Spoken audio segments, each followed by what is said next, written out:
በስመ አብ ወወልድ ወመንፈስ ቅዱስ አሐዱ አምላክ። በስመ አብ ወወልድ ወመንፈስ ቅዱስ አሐዱ አምላክ። በስመ አብ ወወልድ ወመንፈስ ቅዱስ አሐዱ አምላክ አሜን።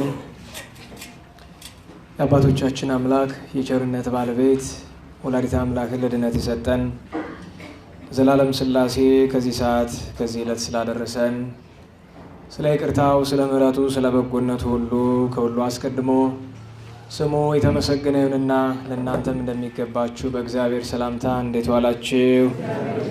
እንዴት ሰነበታችሁ? ቸርነቱ፣ ይቅርታው፣ ምሕረቱ የበዛ የአባቶቻችን አምላክ እግዚአብሔር አብ፣ እግዚአብሔር ወልድ፣ እግዚአብሔር መንፈስ ቅዱስ እማምላክ እግዝእትነ ማርያም ድንግል እናቱ ቅዱስ ዕፀ መስቀሉ ቅድስት ቤተ ክርስቲያን እግዚአብሔር ያከበራቸው ቅዱሳን ሁሉ በድጋሚ ስማቸው የተመሰገነ ይሁን። እንኳን አደረሳችሁ። እግዚአብሔር አምላካችን ዛሬ ከተከበሩ ሰሞኑን ካከበርናቸው በዓላት ይልቁኑ ነገ ከምናከብረው የእመቤታችን እግዝእትነ ማርያም ዓመታዊ የዕረፍት መታሰቢያ በዓል በረከት ለሁላችን ያሳትፈን። ዛሬ እንግዲህ የእመቤታችን ቅድስት ድንግል ወላዲተ አምላክ እግዝእትነ ማርያም ዓመታዊ የዕረፍት መታሰቢያ በዓሏን የምናደርግበት ዋዜማ ነውና ስለ እመቤታችን ቅድስት ድንግል እግዝእትነ ማርያም ወላዲተ አምላክ ዕረፍት ጥቂት ነገር እንነጋገራለን። ስለ እመቤታችን ነው ትምህርታችን የሚሆነው። የትምህርታችን ርዕስ የሚሆነው ንባብኪ አዳም አነጋገርሽ፣ ንግግርሽ፣ ቃልሽ ያማረ ነው በሚል የተወሰኑ ደቂቃዎችን ተነጋግረን ዝክረ ቅዱሳን አንስተን ጸሎት ምስጋና አድርገን እንጨርሳለን ማለት ነው። ቃሉን የምናገኘው በመኃልየ ዘሰሎሞን ምዕራፍ 4 ቁጥር 3 ላይ ነው። ከቁጥር 1 ጀምሮ ለማንበብ መኃልየ 4 ቁጥር 1 ላይ እንዲህ ይላል። ወዳጄ ሆይ እነሆ ውብ ነሽ፣ እነሆ አንቺ ውብ ነሽ። ከዝምታሽ በቀር ዓይኖችሽ እንደ ርግቦች ናቸውና ጠጉርሽ በገለዓድ ተራራ እንደሚታይ እንደ ፍየል መንጋ ነው። ጥርሶችሽ ከመታጠቢያ ወጥተው እንደተሸለቱ ሁሉም መንታ መንታ እንደወለዱ ከእነርሱም መካን እንደሌለባቸው መንጎች ናቸው። ከንፈሮችሽ እንደ ቀይ ሐር ፈትል ናቸው፣ ቃልሽም ያማረ ነው ይላል። ስለ ቅዱስ ቃሉ አምላካችን እግዚአብሔር ስሙ የተመሰገነ ይሁን።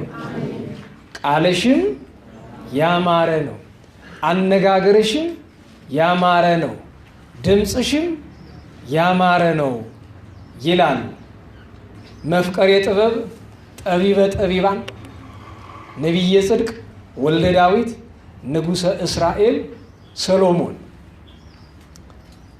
ይሄን ቅዱስ አባቶቻችን መፍቀሬ ጥበብ ይሉታል። ጥበብን የወደደ ሲሉት ጥበብን የማይወድ ሰው ስላለ ነው። የጋራ የሆነ ነገር ማዕረግ ሆኖ አይሰጥ። ሁላችንም የምንችለው ነገር ማዕረግ አይሆንም። ጥበብን የማይወዳት ራሱ መፍቀሬ ጥበብ አይቴ ብሔራ ለጥበብ ከሲራክ ጋር በስምምነት የጥበብ ሀገሯ። ደህና ዋላችሁ? ኧረ እንዴት ዋላችሁ? ጊዜ እረፍታ ለሶልያና የሚል መዝሙር ታውቃላችሁ? ጊዜ እረፍታ ለሶልያና ወረደ ወልድ እምዲበ ልዕልና። ጊዜ እረፍታ ለሶልያና ወረደ ወልድ እምዲበ ልዕልና። እምዲበ ልዕልና እምዲበ ልዕልና እምዲበ ልዕልና እምዲበ ልዕልና እምዲበ ልዕልና ወረደ ወልድ እምዲበ ልዕልና። ታውቁታላችሁ? እስቲ አንድ ጊዜ ሞክሩት። ጊዜ እረፍታ ለሶልያና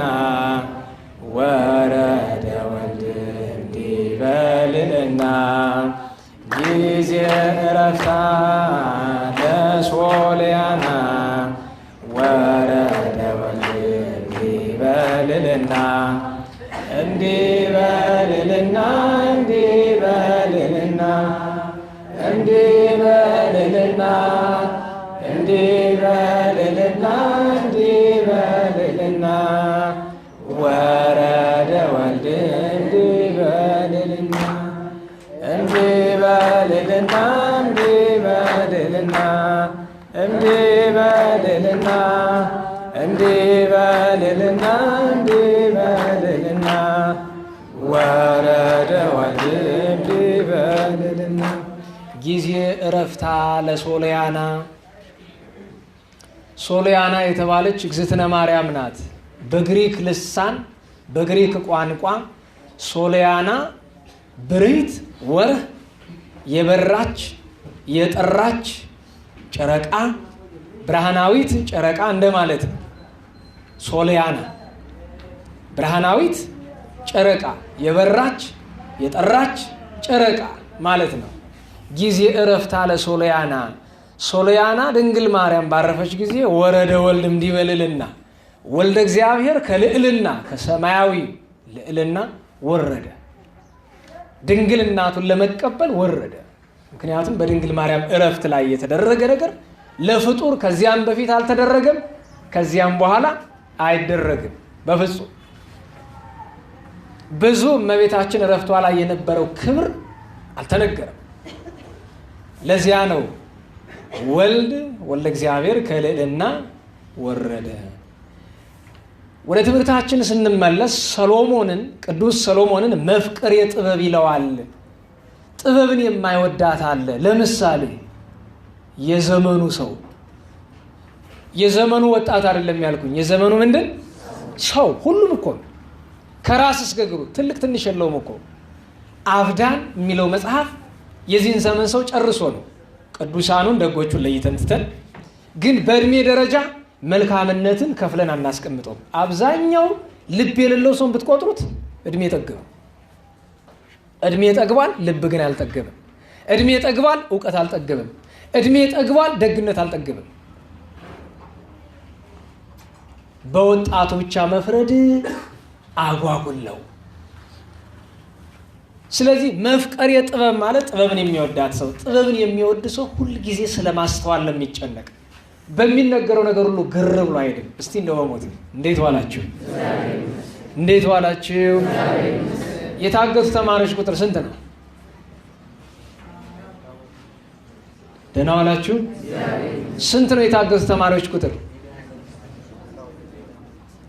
ነገሩኝ እንጂ 17 ነው አይደል? እንዴት አወቃችሁ?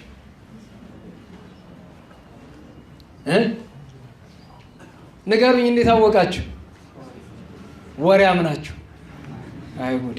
እሺ፣ እነዛ ፎቶአቸው የተለጠፉት ትክክለኛ እነዛ የታገቱት ናቸው ወይስ አይደሉም? ሁሉ ሼር አድርገው የለም። ለምን ዝም ትላላችሁ? ሼር አላደረጋችሁ? እኔም አድርጌያለሁ። ምንም ውሸት አያስፈልገው። ምክንያቱም ይታያል። ገብቼ በእያንዳንዳችን አካውንት ቢታይ ሼር አድርገናል። እርግጠኛ ነኝ እነዛ ናቸው። ለምን መሰላችሁ? ጥበበኛ ሰው ምንጊዜም ሁልጊዜ ይመረምራል። ገባችሁ? ምን ይላል? ንገሩኝ እንጂ መርምሩ። እስኪ እንመርምር። ሳይንሱን መርምሩ፣ ዜናውን መርምሩ፣ ፖለቲካውን መርምሩ። አትደንቁሩ፣ አንደንቁር። የጥበብ ወዳጅ መሆን ማለት ጥበብን የሚገልጥ እግዚአብሔር ነው። እንደ ሰው ግን ጥበበኛ ማለት መርምሮ የሚደርስ ነው። ዝም ብለህ ሰው የነገረን ሁሉ የምትሸከም ከሆንክ አባቶቻችን እንዳሉት ነው የምትሆኑት። ቢጭኑት አህያ ቢለጉሙት ፈረስ የሚባል አይነት ሰው አለ። ሰውየው ያ መግለጫ የሰጠው ሰውዬ በአባቶች ተረት እንዲህ ሲቀልዱበት ነበረ። ምን አሉ? ቢጭኑት አህያ ቢለጉሙት ፈረስ። ይሄ ምን ይባላል? ሰው በል የተባለውን የሚል ሰው እንደዛ ነው። አንተ ለምሳሌ አሁን 1 ሲደመር 1 እኩል ይሆናል 3 በሉ እስቲ። ይሄን እኮ ነው ተው ያልኩኝ። እዚሁ ለዚሁ 1 ሲደመር 1 ስንት ነው? 2 አይደለ? በቃ ሶስት ስላለ ዝም ብለህ ተደረበ ሶስት ስላለ እንደውም እኮ የገረመኝ አንድ ጊዜ ገነዘውድ የምትባል ምንድን ሚኒስትር ነበረች? ትምህርት ሚኒስትር የነበረችው እግዚአብሔር ነፍሷን ይማር አለች ሞታለች አለች መሰለኝ አላይ ከበዛኛው እዛ ጉድዋ ሄዳለች እዛኛው በሰሜኑ አካባቢ ለምን መሰላችሁ የትምህርት ስርዓት ሲበላሽ አንድ ተጠያቂ ሰው እሷ ናት ይህች ሀገር ላይ እኔ ጎጧ ዘሯ ምን ይሁን አላውቅም እሷ ያገባኝም ስለ ጎጧ አይደለም ማውራው ስላበላሸችው ነገር ነው ማውራው ግን በሷ ዘመን አሁን ርዕሴ እሷ አይደለችም የ4 ኪሎና የምን ኪሎ ነው የሚባል 6 ኪሎ የ6 ኪሎ ተማሪ እንደምታውቁት የሶሻል ተማሪ ነው የሚባል አይደለም የሶሻል ተማሪ ጠንቃቂ ነው ወግ ያውቃል የ4 ኪሎ ተማሪ እንዲያ ነው አሉ ወሬው ተገላምጦ ከሆነ እንግዲህ ይሄን የሚሰማ ሰው አርሞ ይሆነ ግን እንግዲህ 4 ኪሎ እና 6 ኪሎን አቀያይሬ ከሆነ የኪሎ ባለቤቶች እነሱ ያስተካክሉ እና አንደኛው ግቢ ቅሬታ አላቸውና ሆይ ያሉ ትምህርት ሚኒስትር እንደምታውቁት ወረዳችሁ ስትሄዱ ከምስካየቱና ያው ቅርብ ነው 4 ኪሎ ላይ ሄዳችሁ ማዞራ ላይ ታገኙታላችሁና እና መንገድ ላይ ያለው እንግዲህ 4 ኪሎ መሰለኝ መንገድ ላይ ያለውና አብሮ ተከትሎ ሆይ ያሉ ገቡና ወይዘሮ አትሁን እዛ ያለ ሰራተኛ እስኪ ቆይ ከ6 ኪሎ የመጣችሁ ወደዚህ ሁኑ ከ4 ኪሎ የመጣችሁ ወደዚህ ሁኑ ነው ከ5 ኪሎ የመጣችሁ ወደዚህ ደግሞ 5 ኪሎ ይባላል እንግዲህ እናንተ ወርሙት እስኪ እናንተ 6 ኪሎ የመጣችሁ ምንድነው ችግራችሁ እኛማ ምግብ አልተስተካከለልንም እናንተሳ ምን ነው ግን እንደነሱ እንዳይሉ ችግር የለም እንደዚህ አይነት ወግ ሰምቼ አውቃለሁ ከዛሬ ስንት ዓመት በፊት እንግዲህ ከ9 ወይ ከ8 ዓመት በፊት አዲስ አበባ ያለው እዛው አካባቢ ስለነበረ ስኖር የነበር የተወሰነ ጊዜ አውርተውልኛል ስለምን እንደምንቃወም እንኳን ማወቅ አለብን ሼር የምናደርገው ነገር የነዚህ ሴቶች እህቶቻችንና አብረዋቸው ያሉ ወንዶች ነገር ያሳዝናል እንደ ሀገርም ያሳፍራል በጣም ነገር ግን ምንም ያክል ቢያሳዝንና ቢያሳፍርም ቤተክርስቲያን ሳይቃጠል ብዙ ቤተክርስቲያን ተቃጥሎብናል አይደል ከ35 በላይ ተቃጥሎብናል አይደል ግን ያልተቃጠለ ቤተክርስቲያን ተቃጠለ ተብሎ ፌስቡክ ላይ ተጽፎ ያውቃል አያውቅም ንገሩኝ እንጂ ያውቃል ሶማሌ ላይ ኢትዮ ሶማሌ ላይ ቤተክርስቲያን ተቃጠለ ፌስቡክ ላይ ሲዘዋወሩ የነበረው የተቃጠለ ቤተክርስቲያን ፎቶ ግን ኢትዮጵያ ውስጥ ነው አይደለም ለምን ውሸት ሼር እናደርጋለን መቃጠሉ እውነት ነው ፎቶ ግን ስህተት ነው እውነተኛው ፎቶ ካልተገኘ ለምንድን ነው ምክንያቱም ያንን ፎቶ የለጠፈው ሰው እኮ የሰይጣን ባሪያ ነው እኛ ሼር የምናደርገው የሰይጣን መልእክት ነው ለምን ሐሰተኛ ፎቶ ሼር እናደርጋለን ጥበበኛ ሰው ማለት ያዟት ምን የሚያደርግ ነው አልኩኝ የሚመረምር መፍቀር የጥበብ ይባላል ጠቢባን ይባላል ከጠቢባን የበለጠ ጠቢብ አልቦ እምቅድሚያከ ወአልቦም ድሬከ ተብሎ የተነገረለት ካንተም በፊት ካንተም በኋላ እንዳንተ ያለ ጥበበኛ ሰው አልተነሳምም አይነሳምም የተባለለት ነብይ ጽድቅ ይባላል እውነት የሆነ ትንቢትን የተናገረ ወልደ ዳዊት ይባላል የደጉ ሰው የቅዱስ ዳዊት ልጅ ስለሆነ ንጉሰ እስራኤል ይባላል ለእስራኤል ስለነገሰ 40 ዘመን ማለት ነው በረከቱ ይደርብን ይሄ ታላቅ ቅዱስ ነብይ እና ንጉስ ትንቢት የተናገረላቸው ብዙ ቢኖሩም በጣም በትኩረት የተናገረላቸው ግን 4-5 ነገሮች አሉ የመጀመሪያ ቤተ እስራኤል ናት በሴት አንቀጽ የሚጠራት ቤተ እስራኤል ናት መኃልየ ሰሎሞን ላይ የምትመለከቷት አብዛኛው ስፍራ ላይ በሴት አንቀጽ ተጠርታ ያያችኋት ቤተ እስራኤል ናት ለምሳሌ ኢትዮጵያን አንተ ነው አንቺ ነው የምንል ንገሩኝ እንጂ ንገሩኝ ቅዱስ ዳዊት ምን አለ ኢትዮጵያ እጆቿን ወደ ምን ንገሩኝ እንጂ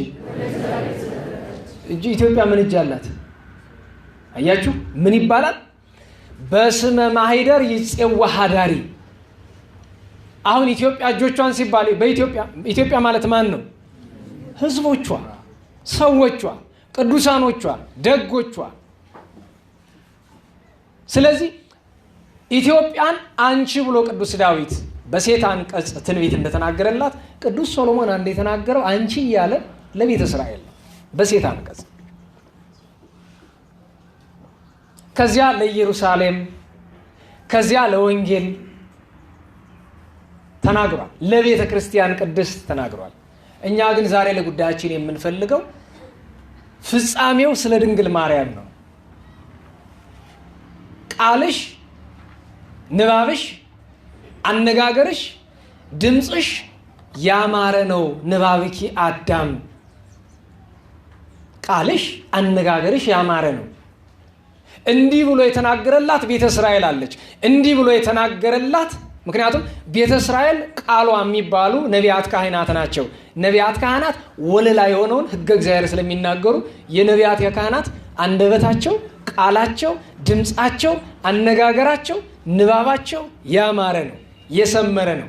ለምን? የሚናገሩት የእግዚአብሔርን ነገር ስለሆነ። ለቤተ ክርስቲያን ቢሉ ንባብኪ አዳም፣ የቤተ ክርስቲያን ቃሏ፣ ድምፆቿ ሐዋርያት፣ ሰማዕታት፣ ጻድቃን፣ ሊቃውንት ሌሎቹም ናቸው። ስለዚህ ቤተ ክርስቲያን ነው ቃሎችሽ ሐዋርያት ያማሩ ናቸው። ለምን? ቅድስት ሕግ ወንጌልን ይሰብካሉና። ሊቃውንት አንደበቶችሽ ያማሩ ናቸው። ለምን?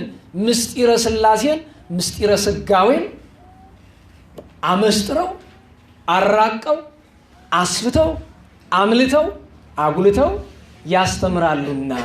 ንባብኪ አዳም፣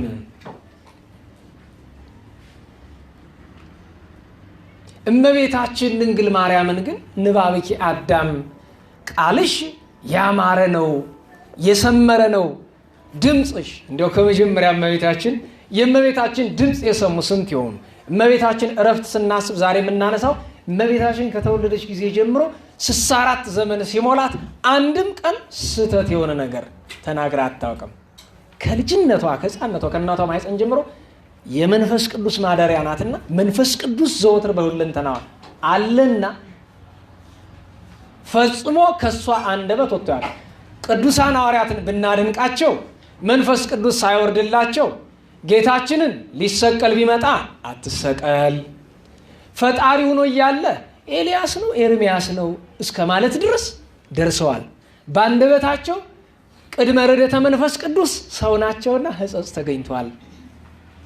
የነቢያት ቃል ምን ፍጹም ቢሆን አልፎ አልፎ እንደ ሰውነታቸው ትንቢት በማይናገሩባቸው ወራት አይጠፋም።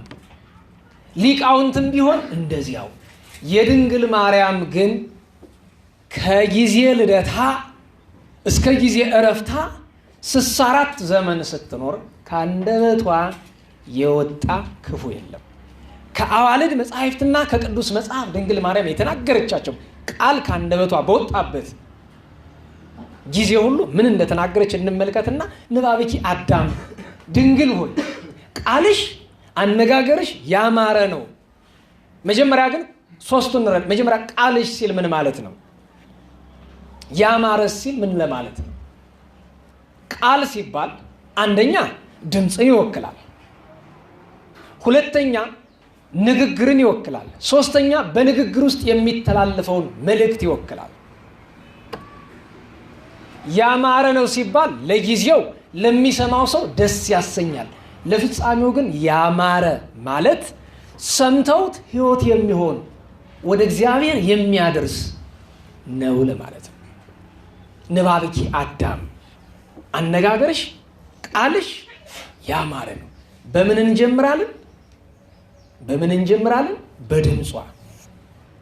ደህና ዋላችሁ። ሰባኪ ከሰባኪ ለምሳሌ ሰባኪ ለመስማት አንዳንዴ ድምፅ ትመርጣላችሁ አይደለም? በጣም ድምፁ እንዲያው ሰው ጆሮ የሚገባለት አንድ ሰባኪ ነበር አይደል? ነፍሱን ይማርና ዛሬ ጴንጤ ሆኖ ቸርች ከፍቶ በዛ ድምፁ ፈጣሪውን ሲበድል የሚውል አለ አይደል? ስሙን ንስሐ ይጥራውና ቄስ ይጥራው አልልም። አንደኛ ስሙን ቄስ ይጥራው ይባላል። ደህና ዋላችሁ። አረ እንዴት ዋላችሁ?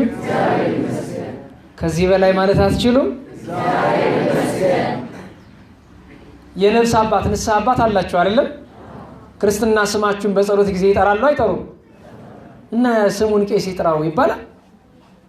ነውረኛ ሰው ነው እንደሚል ደንቆሮ ማለት ይሄ ነው። በሱ ቤት ምን ብሏል? ሲሞት ፍትሐት ላይ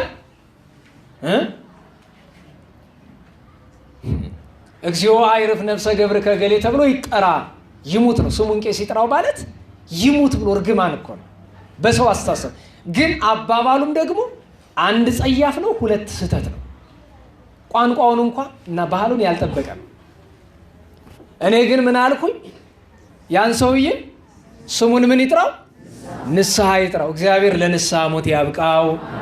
ከሱ ጋር ስተው በሱ ምክንያት ስተወጡትን በሙሉ ለንስሐ ሞት ያብቃቸው። እኛንም ለንስሐ ሞት ያብቃን።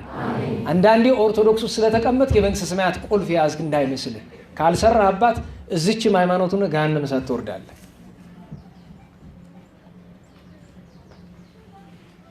ድምፅ እንመርጣለን። ግን እኔ ከሰባኪያን መካከል ድምፁ በጣም የሚያምር እስኪ ሰባኪ ነገሩ ማን? እስቲ እንደው በሞቴ በጣም ድምፁ የሚያምር የምትሉት እንደው ሊናችሁ ላይ የመጣውን አንዱን ጮክ ብላችሁ ተናገሩ። ዝብርቅርቅ ነው የሚለው ቃለኝ፣ ግን ጎላ ያለውን እኔ እሰማዋለሁ።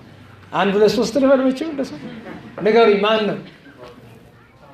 ጳውሎስ መልካ ስላሴ ጥሩ ነው። እሱም ጥሩ ድምፅ አለው። የሚገርማችሁ አይደለም ኢትዮጵያ ውስጥ የትም ዓለም ብታወዳድሩ እንደ የኔታ ሊቀ ሊቃውንት የሚያምር ድምፅ ያለው የለም። በስመ አብ ሁሌ ምን እንደምኝ ታውቃላችሁ? ስራ ቦታ ሰው እንዲሁ ለተወሰነ ቀን ጋዜጠኛ ባደረኳቸው ተመኝቼው ነው። እንዴት እንደሆነ ታውቃለህ? በጣም እኮ ነው ግሬስ ነው የሚባለው በእናንተ ቋንቋ። እንዴ መንፈሳዊ ጸጋውን ብቻ እኮ አይደለም እንደ ሙያ ነው የምነግራቸው። የድምፅ ጉዳይ ስራዬ ስለሆነ ብዬ ነው። ጥሩ ድምፅ ያለውና የሌለው መለየት ስራዬ ነው። እና ለበዓል ጉዳይ ሪከርድ አድርገናቸው አሉ። ሪከርድ የተደረጉ አርካይቭ ላይ አሉና አቤት ግሩም፣ አቤት ግሩም፣ አቤት የእሳቸው ድምፅ እንደው በትንሽ ለአንዳንዱ ጋዜጠኛ ጠብጠብጠብ ያደርጉለት። የእውነቴን ፍዝዝ ነው የሚያደርግ። ብዙዎቻችሁ ስብከት ላይ የምትሰሙት ጮክ ሲባል እንደምታውቁት የተፈጥሮ የድምፅ ለዛ ምን ይሆናል? ይጠፋል። ተፈጥሮ ያዝ የእንታን ድምፃቸውን ማወቅ ፈልጋችሁ ወይ በግል አጫውቷቸው ከቤት ወይ ደግሞ ሪከርድ የተደረገውን ዝም ብሎ እንደዚህ በቃ ኢንተርቪው ሲደረጉ ያለውን ድምፅ ብትሰሙ አቤት ግሩም አይገኝም። እውነት ነው የምላችሁ። ድምፅ ያምራል ሲባል እንደዚህ ማለት ነው። በዘመናዊው ደግሞ በጋዜጠኝነት የምታውቋቸው ይኖራሉ። የእነሱን ስም እዚህ አልጠራም። የድምፅ ማማር ሲባል ግን እስኪ እናስበው፣ ቅዱስ ያሬድን እስኪ እናስበው። ቅዱስ ያሬድ ድምፁ እንዴት ያለ የነበረው። አሁን ዛሬ ለምሳሌ የኔታ ቀለመወርቅ ለምሳሌ እዚህ ያሉ የድጓ መምህሩ አቤት ጉድ፣ አቤት ሲጮሁ የእሳቸው ድምፅ እንዲህ ያማረ። ቅዱስ ያሬድ፣ አባ ጊዮርጊስ ድምፃቸው ወረ እንዴት ነበረ! በሬ እንኳን የሚያፈዝ ድምፅ እንዴት ያለ ነበረ! መንፈስ ቅዱስ ያደረበት። እንግዲህ ከማማርም ማማር ደግሞ መንፈስ ቅዱስ ያደረበት ድምፅ። በነገራችሁ ላይ ለንግግር የሚያምር ድምፅ አለ፣ ለዜማ የሚያምር ድምፅ አለ። ለዜማ የሚያምረው ለንግግር ብዙ አይደለም፣ ለንግግር የሚያምረውም ለዜማ ብዙ አይደለም። ሁለቱ ያለው ጥቂት ነው የሚገኘው። የቅዱስ ያሬድ እንዲህ ካማረ ቅዱሳን መላእክት ሲዘምሩ ምንድን ነው የሚለው አባ ሕርያቆስ? ያስመይክሙ ቃለ መሰናቁ ዘሕፃናት ወማሕሌተ ዘመላእክት ብሎ ዘያጠልል አይጽምተ ምንን የሚያለመልም ይለዋል? አጥንትን የሚያረሰርስ። እንዴት ያለ ይሆን የመላእክት ድምፅ! ከዚህ ሁሉ በላይ ደግሞ የእግዝእትነ ማርያም ድምጿ እንዴት ያለ ይሆን! መጀመሪያ በአጸደ ሥጋ ሳለች ከቅዱሳን ሐዋርያት ከጌታ ጋር ስትነጋገር ድምጿ እንዴት ያለ ይሆን! እንዴት ያለ ይሆን! የመላእክት ድምፅ አጥንት ካለመለም የእመቤታችን ድምፅ እንዴት ያለ ሊሆን ነው? እሰቡት እስቲ። መላእክት እኮ የእመቤታችን የሩብሩብ ክብር አይሆንም። ድምጿ እንዴት ያለ ይሆን! ኋላ እንደገና በሰማይ ንባብኪ አዳም ሲል እስኪ ለድምፁ አስቀድመን እንተርጉመው ብዬ ነው።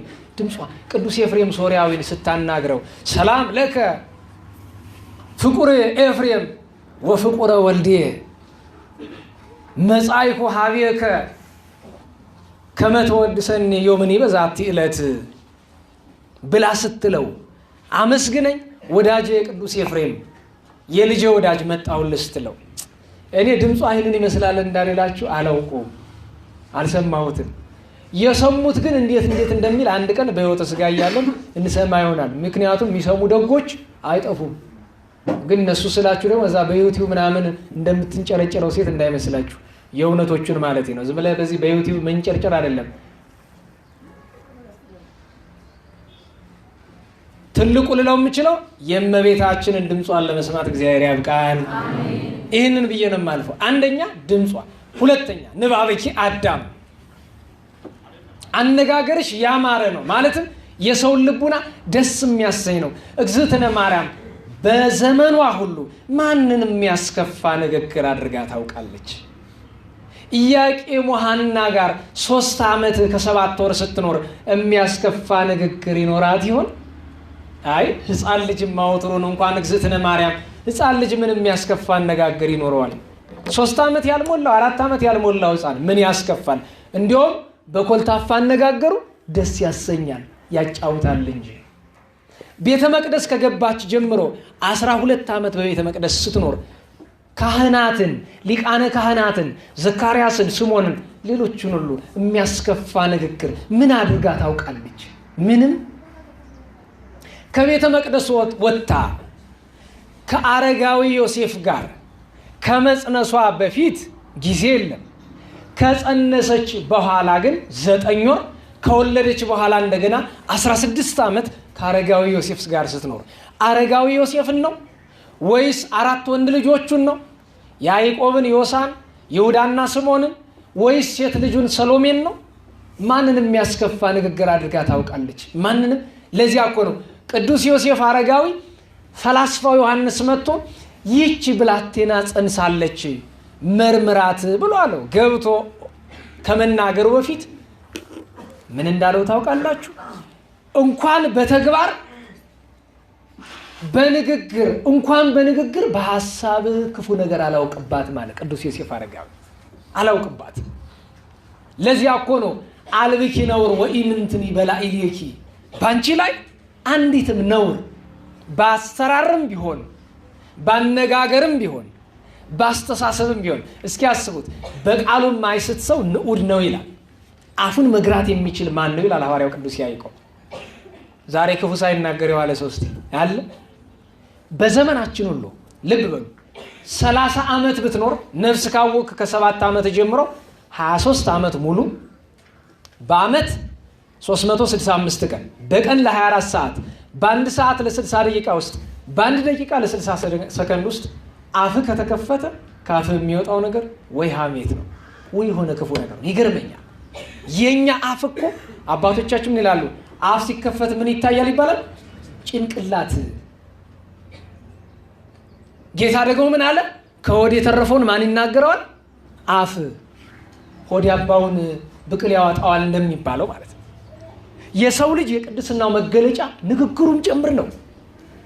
ንግግሩ የእውነት ንግግሩ የተመጠነ የተለካ የተሰፈረ። አባቶቻችን ምን ይላሉ? እግዚአብሔር 2 ጆሮና ስንት አፍ ነው የፈጠረ?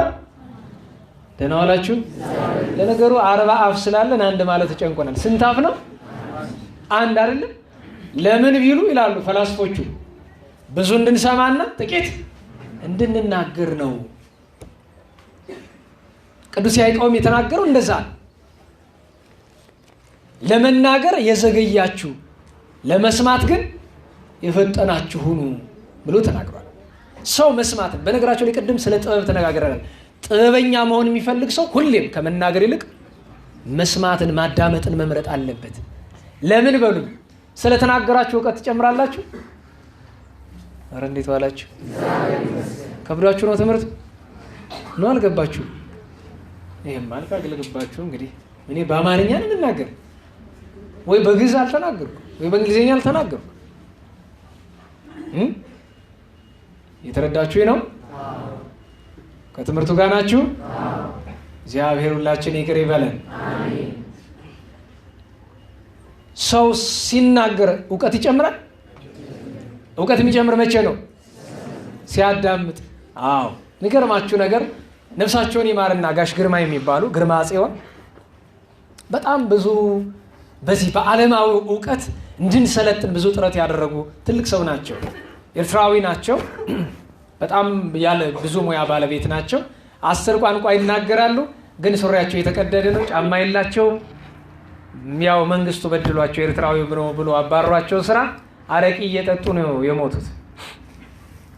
እና በብዙ ነገር አሰልጥነውናል። እና በጣም ማደንቃቸው ቤት ስንገባ ማታ ዜና ሲጀመር ቁም ነገር ያለው የቴሌቪዥን የሬዲዮ ፕሮግራም ሲጀመር ዝም በሉ ይላሉ። ትንሽ ወሬ ከተጀመረ እባካችሁ ወይ ውጡልኝ፣ እኔ ወይ ወጥቼ ጎረቤት ቤት ልሄድ ነው። መዝገብ ነው ጭንቅላታቸው። ይገርማቸዋል።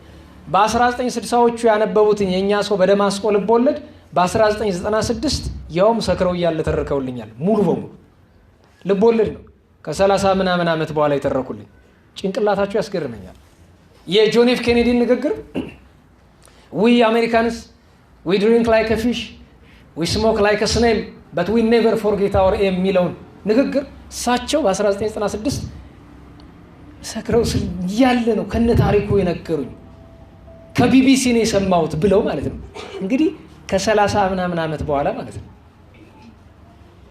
በጣም ማዳመጥ ይወዳሉ። እና አንድ ጊዜ ታስታውሳላችሁ በኢቲቪ ድሮ የሚተላለፍ የጥያቄና መልስ ውድድር ነበራል። መጨረሻ ላይ 500 ብር ጥያቄ አለ። በጣም ከባድ የሚባል እና በቆሎ በብዛት የምታመርት ወይም ማሽላ በብዛት የምታመርት ሀገር እሱ ልብሳቸው፣ እሱ ጉርሳቸው፣ እሱ ልብሳቸው የሚባሉ እነማን ናቸው ሲባል የሚገርማቸው ይመለሱ። እዛ ቤት በጣም ብዙ ሰው ነበረ። መቼም በቆሎ ሲባል ሰው አፍሪካ ውስጥ ነው የሚጠብቃል። እሳቸው እዛው ቁጭ ብለው እጃቸውን አወጡ። ሜክሲኮ። ዛሬ ጋሽ ግርማ ይስተዋል። ዝም ብሎ ነው በግምት ያው እንደ ወዳጅ ነን እኔ ጋር እስቲ እናያለን ብለዋል። ጠያቂው ምን ቢል ጥሩ ነው? ሜክሲኮ። እንግዲህ ሰሩት። አሁንም ትልቁኝ ቼክ ሳደርግ እውነት ነው ትክክል። እሳቸውን ያነሳውላችሁ ለምንድን ነው?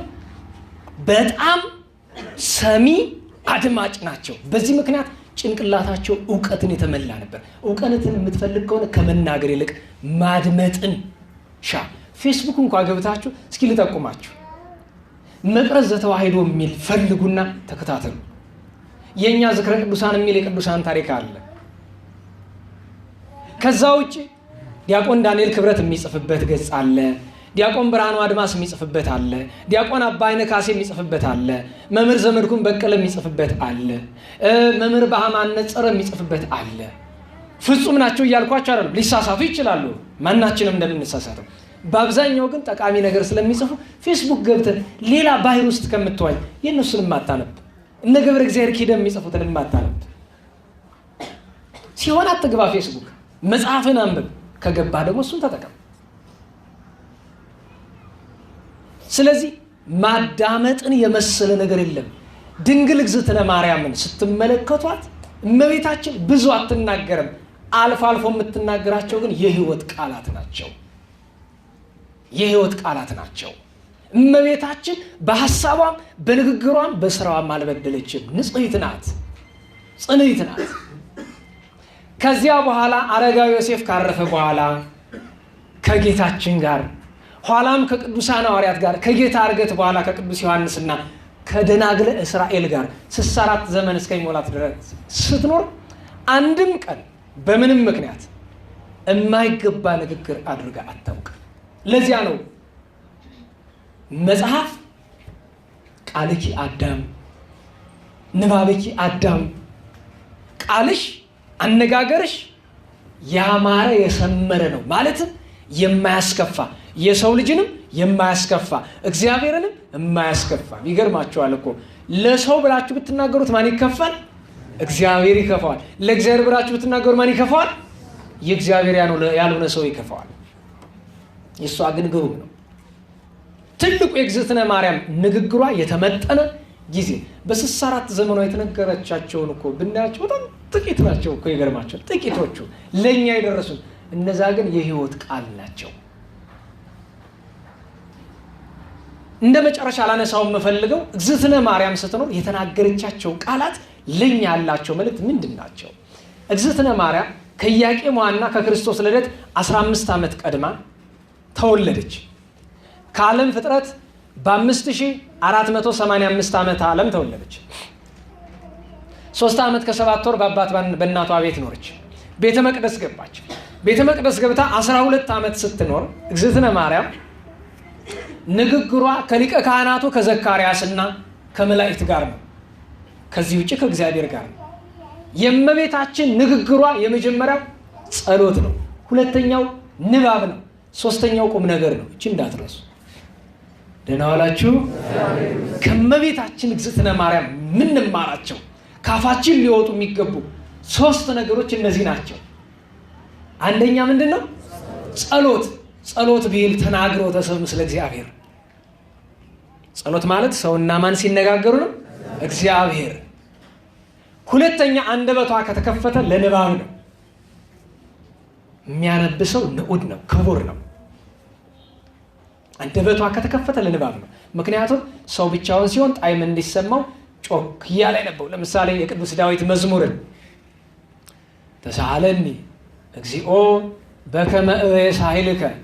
አበው ሲጸልዩ አይታችኋል። ብዙ ጊዜ ካህናት ደጎቹ ሲጸልዩ ድምፅ ያሰማሉ አይደለም?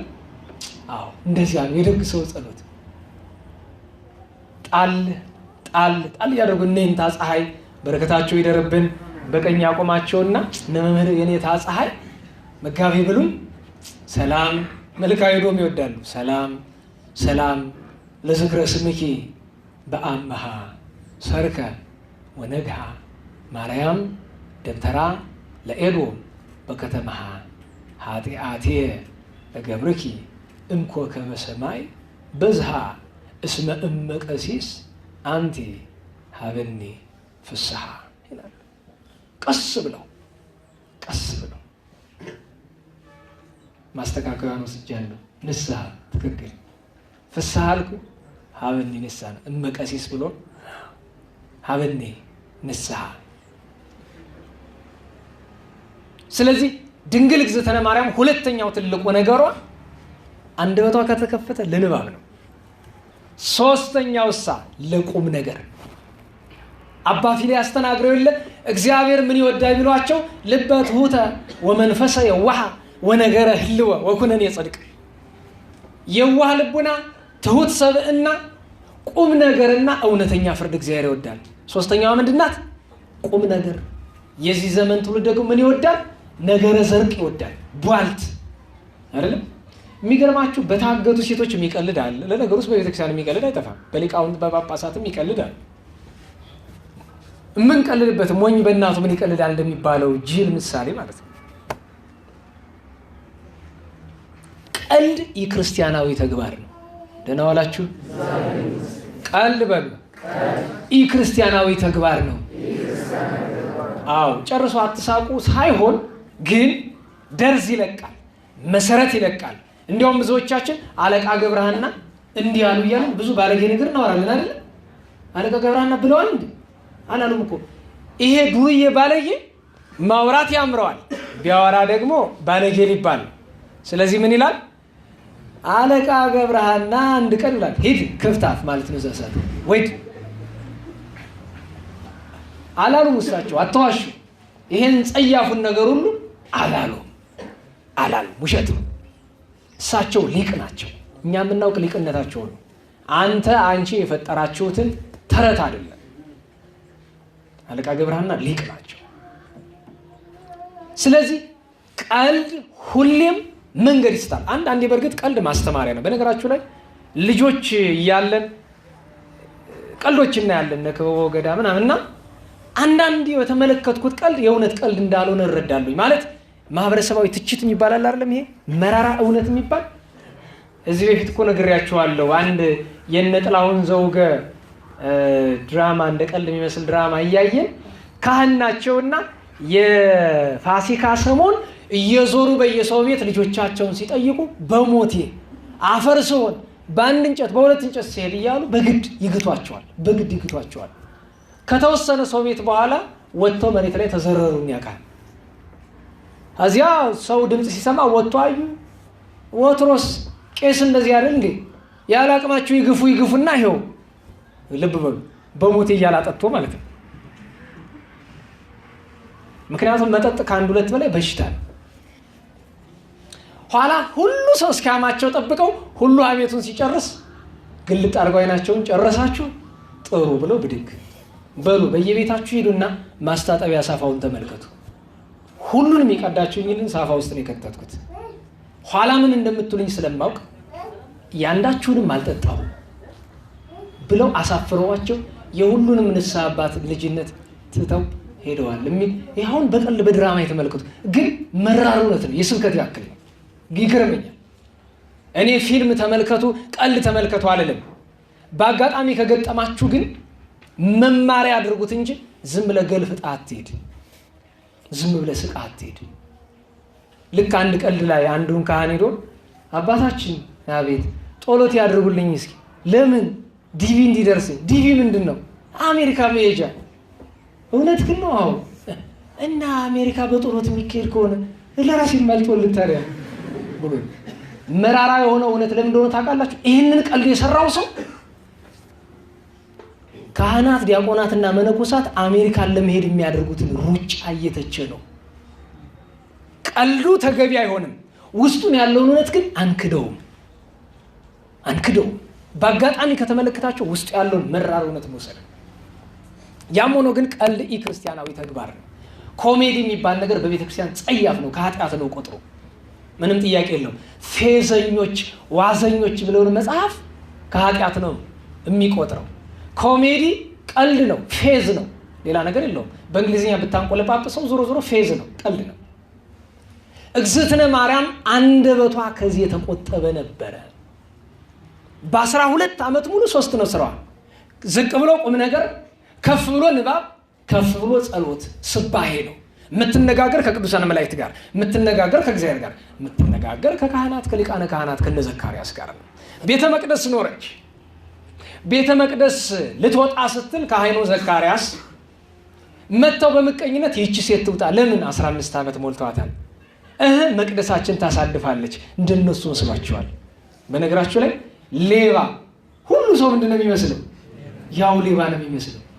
ይገርማቸዋል እኮ እሱ ሌባ ስለሆነ ሁሉ ሰው ሌባ ነው የሚመስለው። ሐሜተኛ ሰው ሰዎች እያወራችሁ ድንገት ወደ እሱ ዞር ብትሉ እያሙኝ እኮ ነው የሚላችሁ። ምን ስለሚመስለው? እንደሱ ስለሚመስለው እና እንደነሱ መስሏቸው ትውጣልን አሉ። ዘካርያስ ሄዶ ልጄ ሆይ አላት። አቤት አባቴ። እንደምን ትሆኝ ትውጣልን እያሉ ነው። እንደምን ትሆኝ አላት። አሁን ሁሉን ታውቃለች እኮ። ምን አለችው? አንተ እንዳልኸኝ አለችው። ለምን? መንፈሳዊ አባቷል። ከፈጣሪ ጋር ተነጋገርና አንተ ያልከው ይሁን አለች። ቅዱስ ዘካርያስ ተነጋግሩ። ንጽሕት ድንግል ለአረጋዊ ዮሴፍ ሂጂና እሱ ጋር ኖር ሲላት እሺ አለች። እንዴ እሺ ማን ያዘዘ? እግዚአብሔር ነው ያዘዘ። ሄደች። አረጋዊ ዮሴፍ ቤት እንደገባች የመጀመሪያ ስራዋን ጋን ነጥቃ፣ እንስራ ማሰሮ ነጥቃ፣ ወንዝ ወርዳ ተመልሳ ዝንብ የወረራቸው የእሱን ልጆች ገላቸውን ማጠብ ነው። ስትታዘዝ እሺ ነው። እግዝእትነ ማርያም ናት። የሰማይና የምድር እመቤት ናት። ስትታዘዝ ምንድን ነው የምትለው? እሺ። በቤተ መቅደስም እሺ። ግን እሺ የምትለው ጽድቁን እንጂ ኃጢአቱን አይደለም። በእርግጥ ኃጢአት የሚያዛትስ አልነበረም። ጥንቱንም ሊቀ ካህናቱ ዘካርያስ ነው፣ ኋላም አረጋዊ ቅዱስ ዮሴፍ ነው። ከዚያ ድንግል እግዝእትነ ማርያም ጌታችንን በጸነሰችበት ወራት ያለው መጽሐፍ ቅዱስ ላይ ተመዘግቦን እስኪ እንደው በሞቴ እናስታውሰው እስኪ። በ6ኛ ወር መልአኩ ቅዱስ ገብርኤል ናዝሬት ገሊላ፣ የገሊላ አውራጃ ወደምትሆን ወደ ናዝሬት ወደ አንዲት ድንግል ተላከ። የዚች ድንግል ስሟ ማን ይባላል? ማርያም። መልአክ ወደ እርሷ ገብቶ ምን አላት? ደስታ ይገባሻል፣ ፍስሕት ደስ የተሰኘሽ ሆይ ደስ ይበልሽ ብሎ። ፈተና እኮ ነው በነገራችሁ ላይ። በአንድ ወገን ደስ ያለሽ ጸጋን የተመላሽ ደስ ይበልሽ አላት። ምስጋና መጣባት። እመቤታችን ልብ በሉ ንግግሯን። 3ቱም የጠሩ የተፈተኑ ናቸው። አንደኛው እፎኑ ከመዝኑን ጋር ማይታምሁ፣ እንዲህ ያለ ሰላምታ ለእኔ አይገባም አለች። የለም አልፈልግም፣ ይገባታል። ከዛም በላይ የመልአክ ምስጋና ብቻ ሳይሆን የፈጣሪ ምስጋናም ተገብቷታል። ፈጣሪ ፍጡር እንደሚያመሰግን እዚህ በፊት አይተናል። ቅዱስ ጴጥሮስ ምን አለው? የዮና ልጅ ስምዖን ሆይ አንተ ምንድን ነህ? ብፁዕ ነህ ብሎ ፈጣሪ ፍጡሩን አመስግኗል። የመልአክ ምስጋና ምን ድንቅ ነዋ! ለእመቤታችን ሱራፌል ኪሩቤል እንደ ነጎድጓድ፣ እመቤታችን እንደ ክረምት ዝናም እንደ ውቅያኖስ ሞገድ ነው ምስጋናቸው የሚያመሰግኗት እመቤታችን። በእውነት የምስጋና ጣዕም ይደርብን። እኔ ይህንን ምስጋና አልቀበልም በማለቷ ንባብኪ ቃልኪ አዳም፣ ቃልሽ ያማረ ነው። አዎ የሰው ልጅ ምስጋና ወደሱ ሲመጣ ምንድን ነው ማለት ያለበት? ይሄ ምስጋና አይገባኝም፣ እየተገባው አይገባኝም። አንድ ሁለተኛ ነገሩን በደንብ አስረዳት። ሁለተኛው ደግሞ ምን መጣ? አሁን እውቀት መፈታተኛ ነው። ድንግል ማርያም ታውቃለች፣ ስነ ተፈጥሮ ሲዛባ ዝም አትልም። በተፈጥሮ ሕግ መሰረት ሴት የምትወልደው የግድ ባል ስታገባ ነው አይደለም? ለዚያ ነው እመቤታችን አይ እማይቴ ረከብ ከዘ ከመዝ ብስራተ እንበለምት እምድንግል ጽንሰተ ወንበለ ዘር እምድር ወተ፣ መሬት ካልዘሩባት ሴት ከወንድ ጋር ካልሆነች ልትወልድ ልታፈራ አትችልም። እንዴት ነው የስነ ፍጥረት ልጋፋለስክብኝ? እኔ ወንድ አላውቅም፣ እንኳን በገቢር በነቢብ እንኳን በነቢብ ባህል አላውቅም፣ እንዴት ለኛለህ አለችው። ንባብኪ አዳም፣ አዎ ለሕግ ለስርዓት ለስነ ተፈጥሮ በመቅናቷ እመቤታችን አነጋገሯ ያማረ ነው፣ የሰመረ ነው። ሶስተኛው አስረድቷት ኋላ ወስዶ በምን ዘጋው? እስመ አልቦ ነገር ዘይሳነው ለእግዚአብሔር። ምን አለ? ለእግዚአብሔር የሚሳነው ነገር የለም። አሁን ደግሞ የምን ሰዓት ደረስ? መጀመሪያ የትህትና ነበረ፣ አይገባኝም። ሁለተኛው የቅንዓት መንፈሳዊ ነው፣ ስለ ስነ ፍጥረት ስለ ሕገ እግዚአብሔር መቅናት ነው፣ መመርመር ነው። ሶስተኛው የምን ሆነ? የእምነት ለእግዚአብሔር የሚሳነው ነገር የለም ስላት ምን አለችው? ይሁነኒ በከመ ትቤለኒ፣ እንደ ቃልህ ይሁንልኝ ይደረግልኝ አለች እመቤታችን። ንባብኪ አዳም፣ ቃልሽ አነጋገርሽ ያማረ ነው፣ በእምነት የተዋበ ነው። ይሄ ነው መጽሐፍ ቅዱስ ላይ ያለ የድንግል ማርያም አነጋገር። ከዚህ ውጭ ሌላ የእመቤታችን ንግግር መጽሐፍ ቅዱስ ላይ ተመዝግቦ የምናገኘው አለ። በዚያው በሉቃስ ወንጌል ምዕራፍ 1 ላይ የቅድስት ኤልሳቤጥን ዜና ስትሰማ ድንግል ማርያም ደጋውን ሄደች። ምንጭ በሚበዛበት ቦታ በሀገረ ኤፍሬም ሄደች። ቅድስት ኤልሳቤጥን ስታገኛት ምን አለቻት? ደህና ዋላችሁ ቸራለሽን በሉ እስቲ በደንብ በሉት።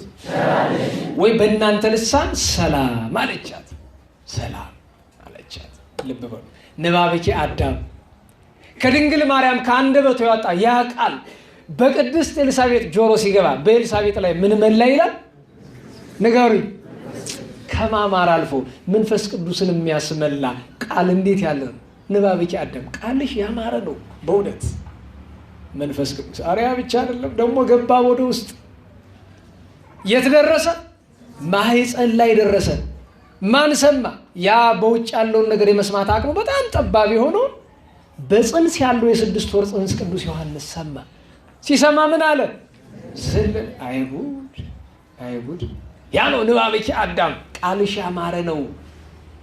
ሰማ፣ ሰገደ፣ ዘለለ።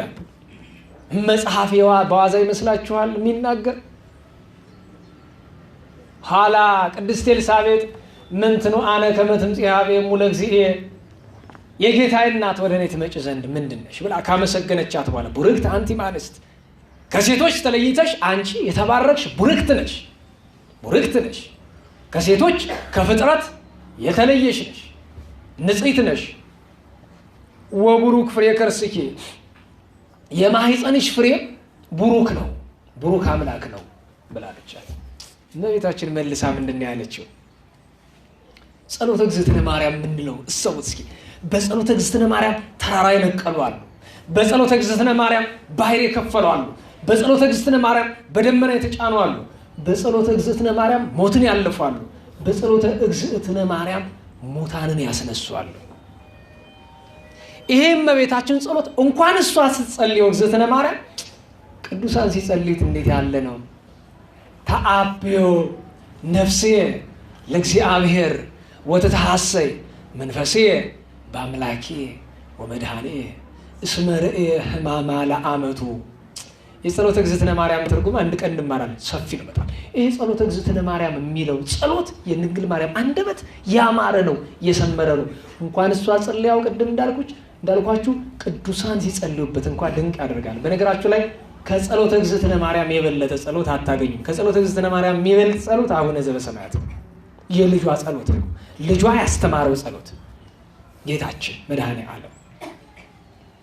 ስለዚህ ነባብኪ አዳም ቃልሽ አነጋገርሽ ያማረ ነው ይላል። ያ ብቻ አይደለም። እስቲ እንደው ሰዓት ስለሌለን ወደ መጨረሻው እንሂድ።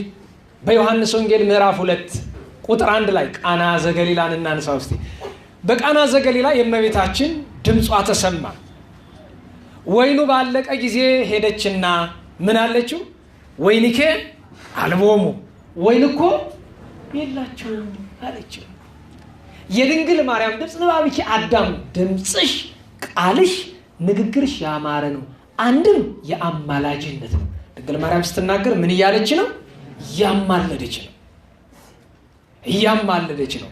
ወይን እኮ አልቆባቸዋል ስትል ለጊዜው በዶኪማስ ጓዳ ወይን አልቋል፣ እንጀራ አልቋል፣ ወጥ አልቋል። እንደገና ቀጥሎ በዚያ ዘመን የነበሩ ቤተ እስራኤል ወይን የተባለ ፍቅር አልቆባቸዋል። ወይን የተባለ ጸጋ እግዚአብሔር የላቸውም። ስለዚህ ወይን አልቆባቸዋል። እረ ፍቅርህን ጸጋህን ስጣቸው ነው። እንደገና ወይንኪ አልቦሙ፣ ቅዱስ ስጋ፣ ህይወት የሚሆን ቅዱስ ስጋ ክቡር ደምህ እኮ የላቸውም፣ ስጣቸው ነው እሱ። ስትናገር እግዝእትነ ማርያም ነባብኪ አዳም ምስጢር ያለው ደግ ነው። እንደገና ከዛ እመቤታችንን ከልጇ ጋር ከተግባባች በኋላ ቀጥሎ ዞር ብላ አገልጋዮችን ጠራችና ማጠቃለያ እመቤታችን ምክሯ ይሄ ነው። መጽሐፍ ቅዱስ ላይ ከዚህ በኋላ እመቤታችንን ስትናገር አንሰማትም። ስለሷ የተነገሩ ብዙ አንቀጾች አሉ። ዮሐንስ ወንጌል ምዕራፍ 19 ጨምሮ ሮሜ 1 ላይ ከዛ ገላትያ ላይ ሌሎችም የመጽሐፍት ክፍል ላይ በሰፊው አለች። በምሳሌም በጥሬውም አለች፣ በጥሬ አነጋገርም አለች። እመቤታችን ድምጿን ስታሰማ የምናየው ግን እዚህ ላይ የዮሐንስ ወንጌል ምዕራፍ 2 ቁጥር 5 ላይ ሰራተኞቹን ጠራቻቸውና ኩሎ ዘይቤለክሙ ግበሩ፣ የሚላችሁን ሁሉ ደህና ዋላችሁ፣ እንዴት ዋላችሁ፣ አትድከሙ ባካችሁ፣ አትድከሙ።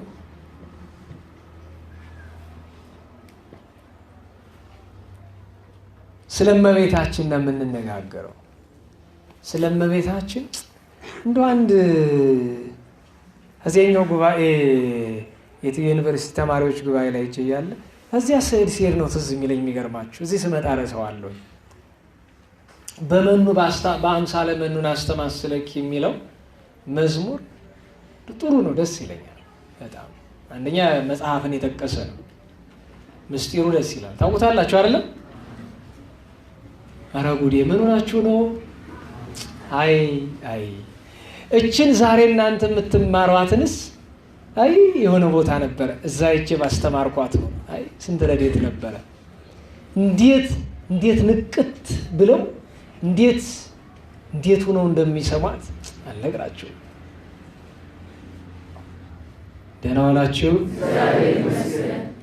አለመታደል እንዳይሆንብን፣ እሺ አለመታደል እንዳይሆንብን፣ ኋላ ምስጢር የሚጠፋበት ጊዜ እንዳይመጣ አደራ። በስላሴ በወላዲተ አምላክ በቅዱሳን ስም በጋራ እንዘምራለን። አንድ ጊዜ ብቻ ነው የምንዘምረው። በመኑ በአምሳለ መኑ አስተማስለኪ፣ በመኑ በአምሳለ መኑ አስተማስለኪ፣ እመቤቴ የኛ አማላጅ አዛኝቷ ኦ ድንግል መልዕልተ ውዳሴ፣ እመቤቴ የኛ አማላጅ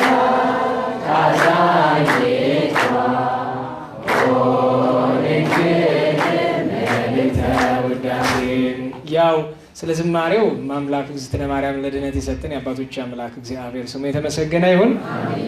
ትንሽ አንዳንድ መዝሙሮች አንዳንድ ቦታ አዘማመራቸው ለወጥ ይላል። እዛ ስለሰማሁት ነው።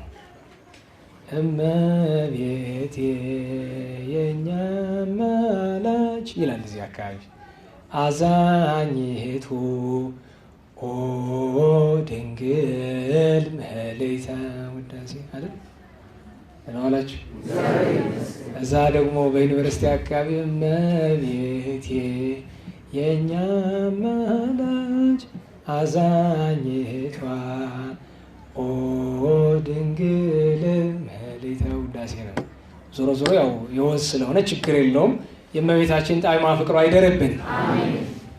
ኩሎ ዘይቤለክሙ ክበሩ የሚላችሁን ሁሉ በሉ ፈጽሙ። አሁን በእውነት ወንጌል ላይ ከዚህ የተሻለ ቃል ታገኛላችሁ? እንግዲህ ሰው ብዙ ሕግ አለ አይደለም? ብዙ ስርዓት አለ፣ ብዙ ትእዛዝ አለ። እመቤታችን ጥቅልል አድርጋ በአንድ ላይ ምን አለች? የሚላችሁን ሁሉ እንዲህ ሳታተርፉ።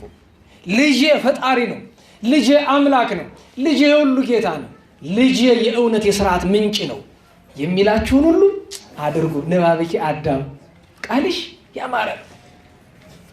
እንግዲህ ወደ ማጠቃለያው እንምጣና እግዝእትነ ማርያም በእናት በአባቷ 3 ዓመት ከ7 ወር በቤተ መቅደስ 12 ዓመት በስደት ጌታን እያሳደገች በናዝሬት 2 ዓመት በስደት 3 ዓመት ከ6 ወር ከስደት መልስ 24 ዓመት ከ6 ወር ከጌታችን ጋር 3 ዓመት ከ3 ወር ከዛ እንደገና በቤተ ዮሐንስ 15 ዓመት ወይም 14 ዓመት ከ7 ወር አካባቢ በቤተ ዮሐንስ ኖራለች። ይህን ሁሉ በተደምሩ 64 ዘመን ይሆናል። ከሁሉ የመጨረሻ 15 ዘመኗ ቃል ኪዳን የተቀበለችበት፣ በጎልጎታ ብዙ ያለቀሰችበት፣ ቅዱሳን ሐዋርያትን ለጸጋ ለክብር ያበቃችበት፣ በብዙ ምክርና ምስጢር እመቤታችን እንዲያውም አንድ ቀን ምን ይላሉ አባቶቻችን ከማረፏ በፊት ሰብሰብ ብለው ሐዋርያት መጡ። የዋሃን ናቸው። የሚገርማቸው ምንድን ናቸው አለ? የዋሃን ናቸው። እንዲያ ሁሉ ምስጢር ያን ሁሉ እውቀት ይዞ አንዳንድ የዋሃን ናቸው። ይገርመኛል። ራሱ የዋሃት እኮ ጽድቅ ቅድስና ነው እኮ አይገኝም። አንተ ዝም ብለህ የዋህ የምትለው ጅሉን እኮ ነው። ጅል ከሚጸድቅ ከሳር መካከል ስንጥር መፈለግ ይቀላል። ጅል አይጸድቅም። በነገራችሁ ላይ የዋህ ነው የሚጸድቅ፣ ጅል አይጸድቅም። ጅል እንዳትሆኑ የዋህ ነው መሆን። የዋህ መሆን ማለት ተጎድቶ በስጋ ሰውን መጥቀም፣ በነፍስ አይደለም፣ በስጋ ተጎድቶ እና ሰብሰብ ብለው እመቤታችንን የአምላክ እናቱ አቤት እንዲያው ከሁሉ የሚጨንቅን ያ ሰማይ ምድር የማይችሉትን አምላክ እንዴት ነው ግን የቻልሽው? በተለይ አሏት ስትጸንሺው እንዴት ነበረ እስቲ ንገሪን አለ። መጽሐፍ ቅዱስ ገብርኤል አበሰራት። አሜን አለችው። አለቀ። ከዚህ በላይ ይናገራል? አይናገርም። ማወቅ ፈልጉ ከዚህ በላይ። እመቤታችን የዋሂት ናት። ደግሞ እንደነሱ አይ ልጆች ይቅርባችሁ። አያችሁ። እዚህ ላይ ደግሞ ምን አለች? ንገሩኝ እንጂ ለምን አሏት። አትችሉትም። አንዳንድ ሰው አለ የሆነ መጥቶ ጥያቄ ይጠይቃል። አይ የዚህ ጥያቄ መልስ ከአንተ አቅም በላይ ነው ይቅርብ ሲሉት ችግር የለውም ችለዋለሁ። ምን አለ መቻል ሳይሆን መጀመሪያ አይገባህም እኮ የማይገባህ አሁን ስለ ጠፈር ምርምር ስለ አስትሮፊዚክስ ምንም የማያውቅ ሰው አመጣችሁ ምናምን ቀመር አሁን የኔውን የፊዚክስ ቀመር አመጣችሁ ማን የሚባል ያ ጠጉሩ የተንጮረረ አንስታይን ነው የሚባል አያዳል ማላቀው ይመስላል። አልበርት አንስታይን ወይም እነሱ እንደሚጠሩት ልጥራላችሁ። ማን ነው የሚሉት? አሜሪካውያን አንስታይን ሳይሆን ስሙ እንዴት ነው የሚጠራው? ኤንሽታይን ነው የሚሉት እነሱ። ከፈለክ ብዬ እንደውም ጭንቅላቱን 10% ተጠቅሟል ይላሉ። ወይ 10% ቅዱሳን 100 ተጠቅመዋል። እሱ አይጭነቅ። የሱን ቀመር አመጣህ እንዲህ ነው እንዲያ ነው ብትለኝ ምን ይገባኛል? እኔ አሁን ፊዚክስ አላውቅም። ሂሳብም እዚህ በፊት ነግሬያቸዋለሁ። 4ቱን ስሌቶች አውቃለሁ። መጨመር፣ መቀነስ፣ ማባዛት፣ ማካፈል። በቃ ሰው እንደ ችሎታው ነው። ምን ታደርገዋለህ?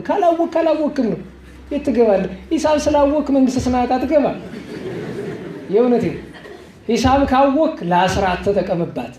አስላት አንዳንድ ሰው አለ ትንሽ ትርፍ ሳንቲም አለች እሷንም እግዚአብሔር ይፈልጋታል ይላል።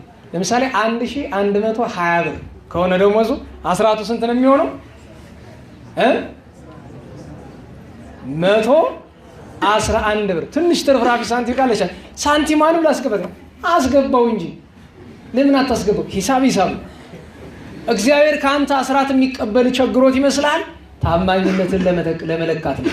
ታማኝነት ሲባል ሽርፍራፊ አለው እንዴ? 100 ብር አደራ ተቀብላችሁ 99 ብር ከ99 ሳንቲም ብትመልሱ ታማኝነት ጎሏል አልጎደለም? ጎሏል። ስለዚህ አስልተ ሂሳብ ካወቅ ለሱ ተጠቀምበት። እና እነዚህ ደጎቹ ሲጠይቋት ቅዱሳን ሐዋርያትን አትችሉትም አለቻቸው።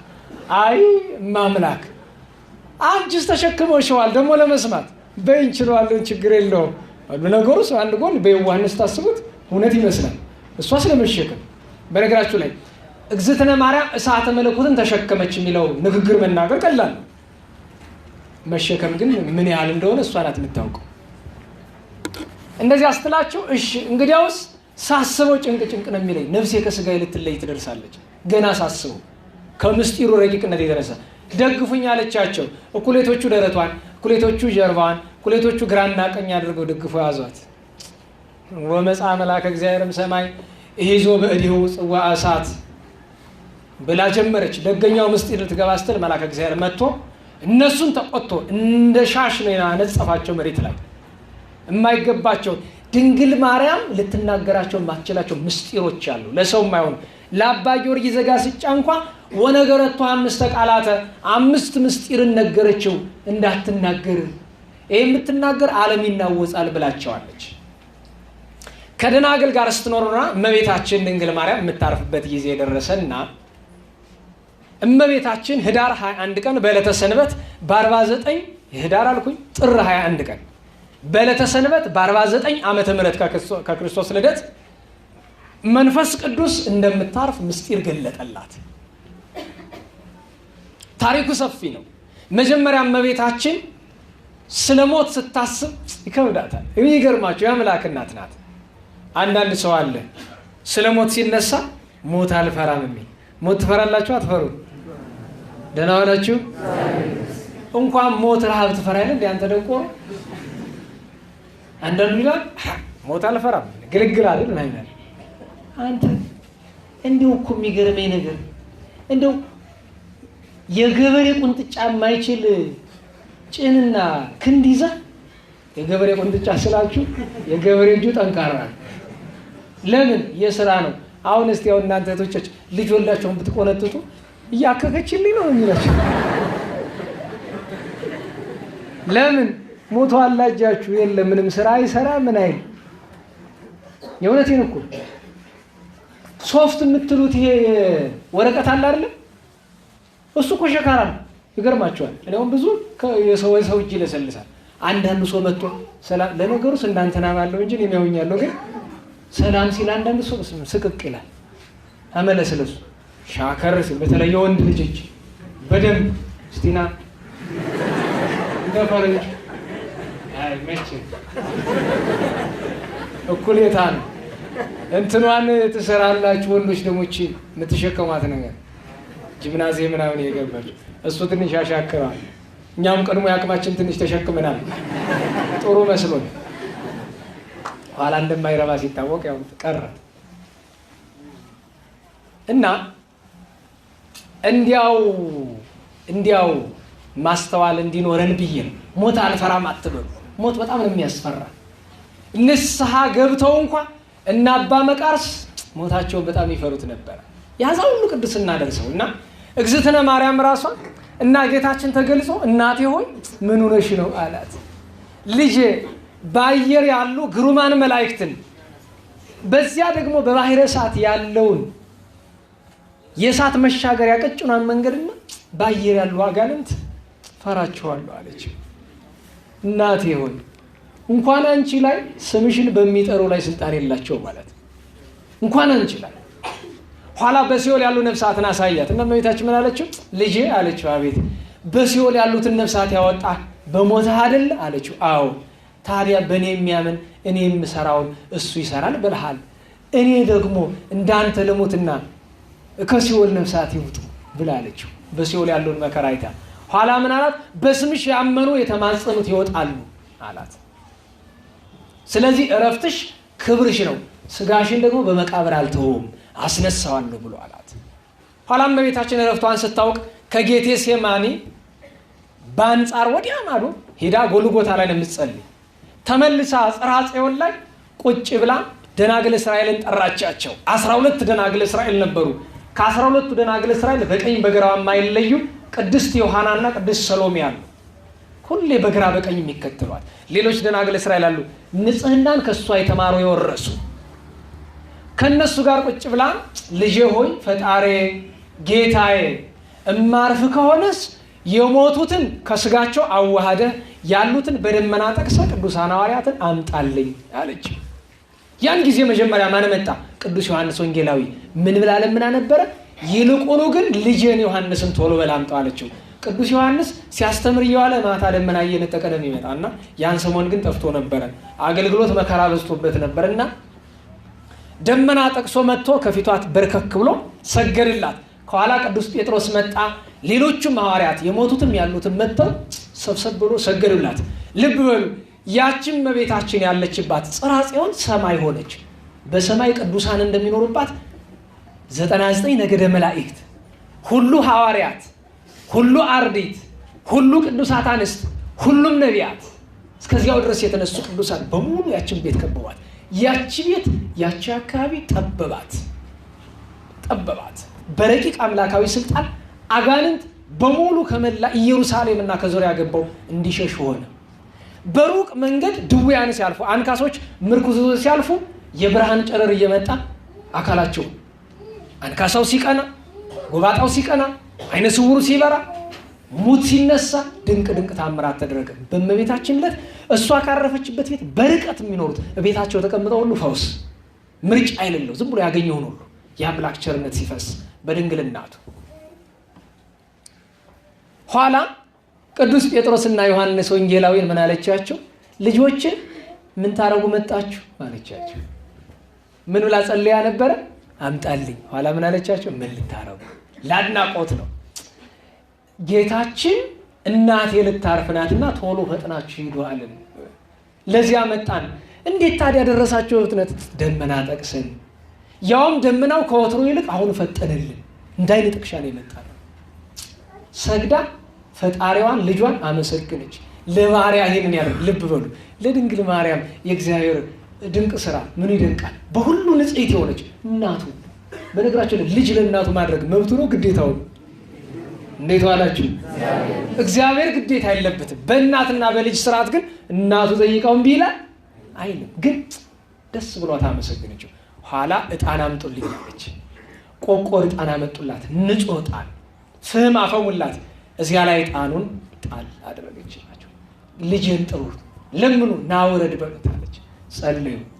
ጌታ መጣ፣ ታቅፎ ሳማት፣ ደስታውን ሁሉ ነገራት። በረፍቷ ቀን ባሏን የሚያከብር ስጋውን ደሙን የሚቀበል ማህሌት፣ ቅዳሴ፣ ሌላም የበረከት መሳተፊያ መንገድ የሚሳተፍ በሙሉ እሳትን እንደማያይ ቃል ኪዳኑ ሁሉ ነገራት።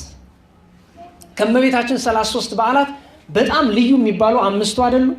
የእመቤታችን ልደቷ፣ እረፍቷ፣ ኪዳኗ፣ የሰኔ ጎልጎታ ድጋሚ ኪዳኗና ፍልሰቷ ናቸው። ትልቁ በዓሏ ከልደቷ ቀጥሎ እረፍቷ ነው። እንኳን የድንግል ማርያም የቅዱሳን ትልቁ በዓላቸው እረፍታቸው ነው። ትልቅ ቃል ኪዳን ተቀበለች እመቤታችን እግዝእትነ ማርያም። ታዲያ በዚያ መካከል እንደምታል እንግዲህ ዕለተ ሰንበት ነው ብያለሁ። ከነግህ ጀምሮ ነው ነገር እየሆነ ያለው። ቅዱሳን ሐዋርያት እንደምታረፍ ሲያውቁ ኋላ ጭንቅ ያዛቸው፣ ምጥ ሆነ። ኋላ ምን አደረጉ? ዮሐንስ ወንጌላዊ እዚያው አለ፣ ቅዱስ ጴጥሮስ በግርጌ አለ፣ ቅዱስ ዮሐንስ ወንጌላዊ በራስጌ አለ፣ በቀኝና በግራ ቅድስት ዮሐናና ቅድስት ሰሎሜ አሉ። ኋላ የመጨረሻ በረከቷን ለመቀበል በነገራቸው ላይ ቅዱሳን የመጨረሻ ምርቃታቸው አበው ሊቃውንት ለምሳሌ ሊያርፉ ሲሉ የሚመርቁት ሰው በሙሉ በረከታቸው እሱ ላይ ነው የሚሄደው። እንዳለ መተው ሐዋርያት እንደ ደረጃቸው አርድእት፣ ቅዱሳት አንስት ሁሉም ተመረቁ። ታዲያ በዚያች ዕለት ጥር 21 ቀን ብሩታዎስ የሚባል ቅዱስ ሰው ከግሪክ ተነስቶ እመቤታችንን ሊያት ብሎ በእግሩ የት ደርሷል? እስራኤል። መቼ ይደርሳል? ጥር 21 ቀን በ49 ዓመተ ምህረት በዕለተ ሰንበት በእመቤታችን ዕረፍት ቀን ደረሰ። የለመኑትን የማይነሳ የነገሩትን የማይረሳ ጌታ አደረሰው። መጨረሻ እሱ ተባረከ። ቢባረክ ምስጢረ ውዳሴዋ ተገልጦለት የእመቤታችንን ምስጋና የዚያን የዕረፍቷ ዕለት ደረሰላት። ሁሉ ተባርኮ አልቆ ጨርሶ ዮሐንስ ወንጌላዊ ለባቤ መለኮት ከጎኗ ነበርና በደረቷ ታቅፋ ይዛው ነበር። ፍቅሩ ልዩ ነው። የድንግል ማርያምና የዮሐንስ ወንጌላዊና የጌታ ፍቅር ልዩ ነው። እንደታቀፈችው ጌታችን ነፍሷ ከስጋዋ ሲለይ ወደ ውጭ ወጣ፣ ዞር አለ። የቅዱሳት አንስት ለቅሶና ጩኸት ሲሰማ ነው ሁሉ ሐዋርያት፣ ሁሉ አርድእት፣ ሁሉ ቅዱሳት አንስት በሙሉ ግንዘቷ በምስጋናና በእንባን የነበረው። ኋላ ነፍሷ ከስጋዋ ሲለይ ጌታችን በቀኝ ክንዱ ታቀፋት። ቅዱሳን መላእክት ከበው እየዘመሩ ይዘው ሄዱ። ለዚያ ነው መጽሐፍ ስለ ቅድስት ድንግል እግዝእትነ ማርያም ዕረፍት ሲናገር የሚገርመኛል። ግንዘት አለ ማርያም ድረ ህቡረ ሰለጡ። ቅዱሳን መላእክትና ቅዱሳን ሐዋርያት እኩል ነው እመቤታችን የገነዟት። ዋና ገናዦች ግን ቅዱስ ዮሐንስ ወንጌላዊና ቅዱስ ጴጥሮስ ናቸው። በራስጌና በግርጌ ሆነው የገነዟት።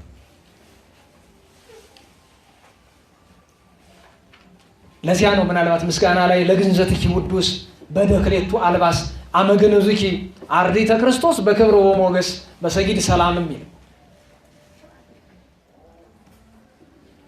ነፍሳ ባህሪ ዘይትረከብ ተውላጡ። የእመቤታችን ነፍስ ቅያር የለውም፣ አቻ የለውም። ለነቢይ ነቢይ አቻው ነው፣ ለሐዋርያ ሐዋርያ አቻው ነው፣ ለሰማዕት ሰማዕት አቻው ነው፣ ለሊቅ ሊቅ አቻው ነው። ለድንግል ማርያም ግን አቻ የላትም። ዮም መላእክት መንገለ አርያም መሰጡ። መላእክት በደስታ ነፍሷን ይዘው ወደ ጽርሐ አርያም ሄዱ እያመሰገኑ። ወበድነ ሥጋ ሐዋርያት ጌቴሴማኒ ወጡ። በአንድ አንቀጽ ደግሞ ሐራ ሰማይ ብዙሃን እለ አልቦሙ ሐሳበ እንዘ ይዜምሩ ቅድሜኪ ወመንገለ ድኅሬኪ ካይበ ማርያም ሞትኪ መስል ከብካበ። ደራሲው እኮ ነው። እመቤቴ ሆይ ያንቺ ዕረፍት ቀን ጥር 21 በዕለተ ሰንበት በ49 ዓመተ ምህረት ሳየው መላእክትን ሳይ ሰርግሽ ይመስላል። በእውነት መላእክት ምን ነው የሚያደርጉ? መዘመር፣ ሰማይ ምድር እስኪናወጥ ድረስ ሰርግ ይመስላል። ቅዱሳን ሐዋርያት ምን ያደርጋሉ? ያለቅሳሉ። እነሱን ሳይ ሞትሽ ይመስላል፣ ደግሞ መላእክትን ሳይ ሰርግሽ ይመስላል። ለዚያ ማርያም ሞትኪ መስል ከብካበ፣ እመቤቴ ሞትሽ ሰርግ መሰለ ብሏል። ከምስጋናው ብዛት የተነሳ ታውፋንያነ ካለው ነው ይመጣ እጁ ተቀጣ፣ አመነ። ኋላም ጌታችን የእመቤታችንን ስጋ ወስዶ በጽዮት ስራ ኖረ። ከዚያ ስጋዋን አዋህዶ አስነሳ። በእግዚአብሔር መንግስት በልጇ ቀኝ ተቀምጣለች። ሶልያና እግዝእትነ ማርያም ድንግል እመቤታችን ዕረፍቷ ከሙሉ በክፍሉ ከረጅም ባጭሩ ይህን ይመስላል። ንባብኪ አዳም ቃልሽ ያማረ ነው የሰመረ ነው። የእመቤታችን እግዝእትነ ማርያም ጣዕሟ ፍቅሯ በረከቷ ይደርብን ይደርብን። ልመናችን ትስማን። የሥላሴ ቸርነቱም ይደረግልን። ስለ እመቤታችን ዕረፍት ይህንን ካልን ዘንድ ያ ሞትስ ስለሟት ይደሉ ያለው ሊቅ እሱም ድንቅ ነው። እንዲያው መቼ አንዳንድ ጊዜ ለፍ ካለ በኋላ ትዝ ይላል። ሞትስ ስለሟት ይደሉ ሞታ ለማርያም ያጽም ሁሉ በመዝሙር ሁሉ አለ። ሞትስ ለመዋት ይደሉ ይደሉ በሉት እስቲ ለመዋት ይደሉ ይደሉ። ቀጥሉ።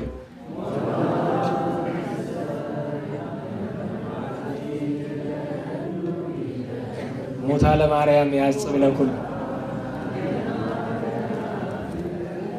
አትፍሩት። ሞትስ ለመዋት ይደሉ ይደሉ ሞትስ ለመዋት ይደሉ ይደሉ ሞታ ለማርያም ያጽም ለኩሉ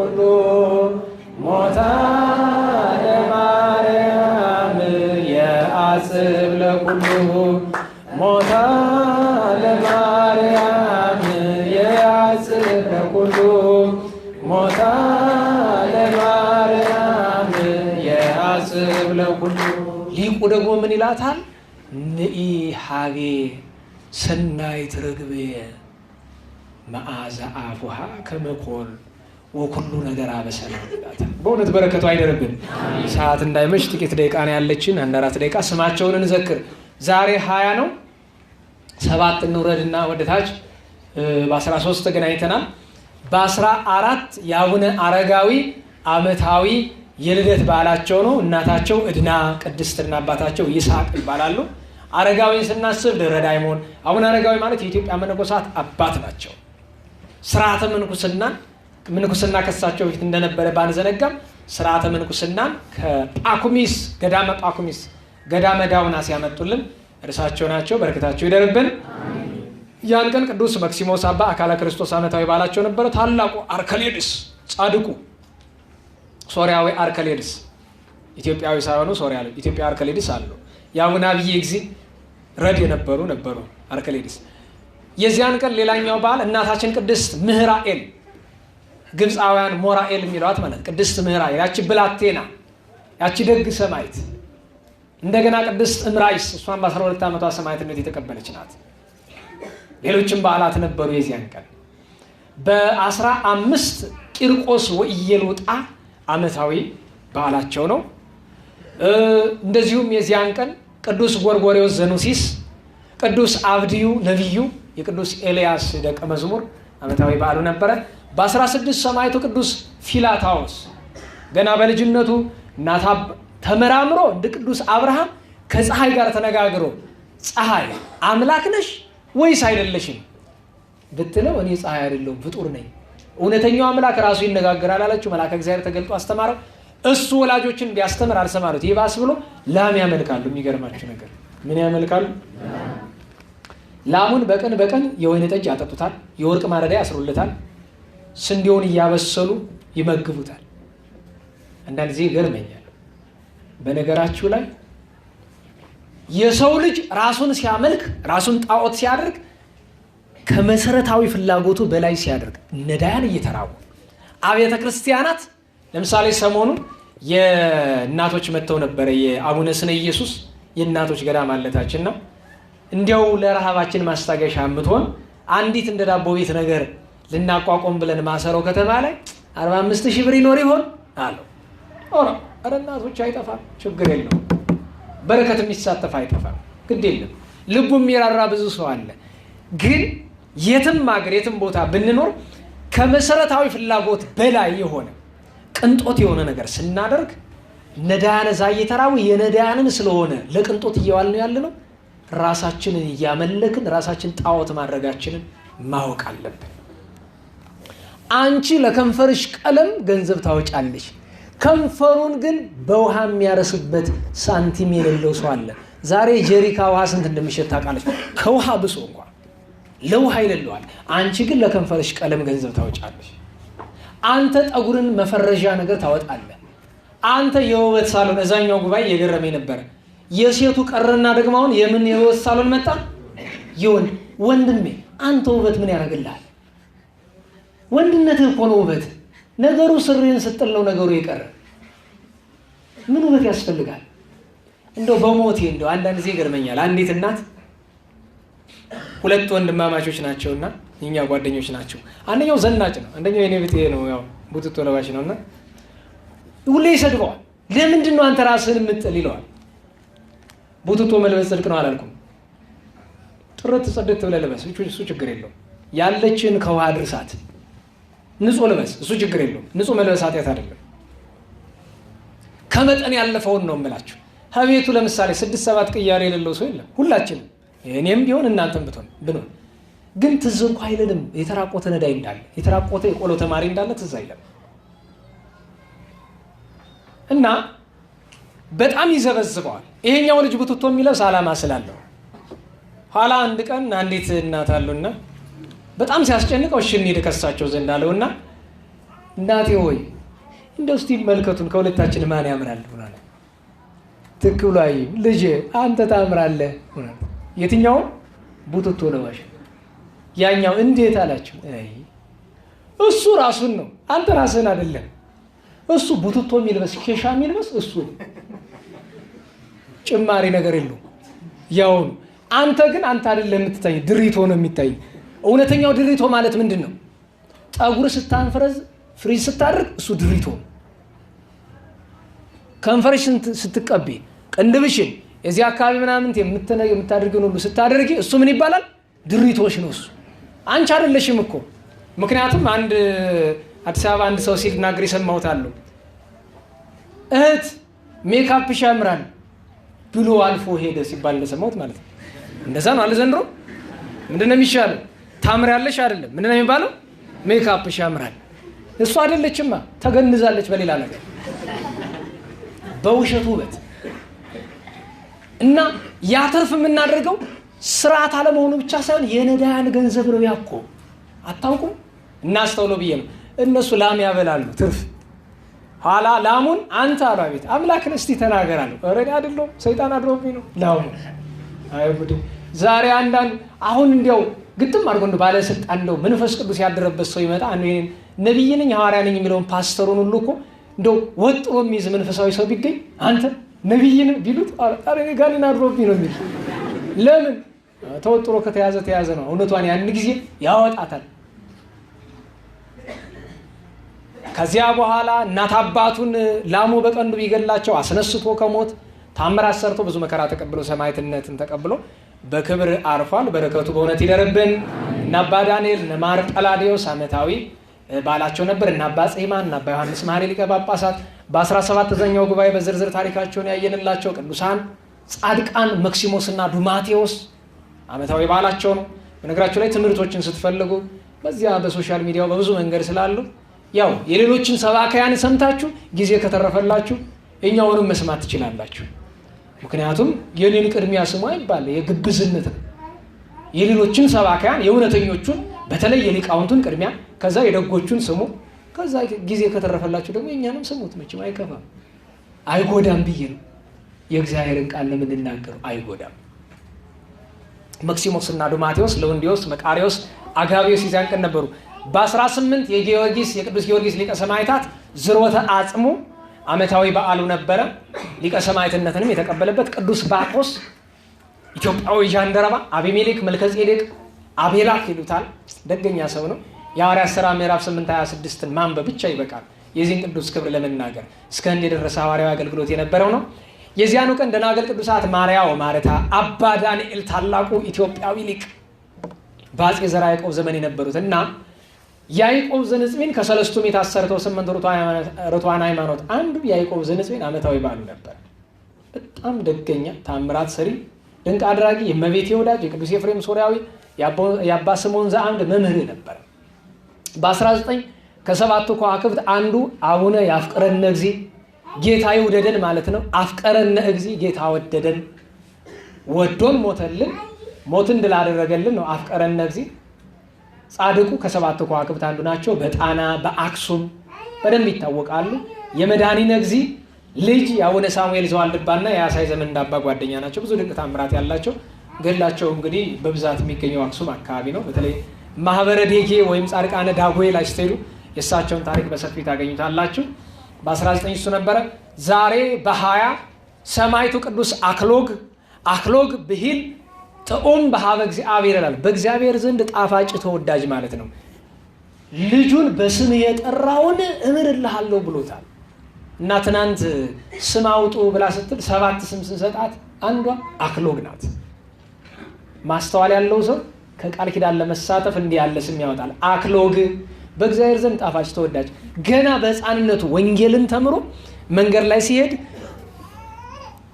ትልቅ እባብ የነከሰው ሕፃን ልጅ ሊሞት ሲላየ ወንጌል የነገረኝ መፈጸም አለበት። የሚገድል መርዝ ቢጠጡ የሚነካቸው የለም። ወትከይድ አንበሳ ወከይሴ በዘንዶና በአንበሳ ላይ ትጫማለህ ተብሏል። ገብቶ ጸሎት አድርሰው ቅዱስ አክሎግ ሕፃኑን በጌታዬ በኢየሱስ ክርስቶስ ስም አዛለሁ ብሎ ቁስሉ ላይ ትምህርተ መስቀል አድርገው ተነሳለ። አዳን እምነቱን ገለጠ። ቅስና ሲሾም ከሰማይ መላእክት ይገባዋል ብለው 3 ጊዜ ድምፅ አሰምተውለታል።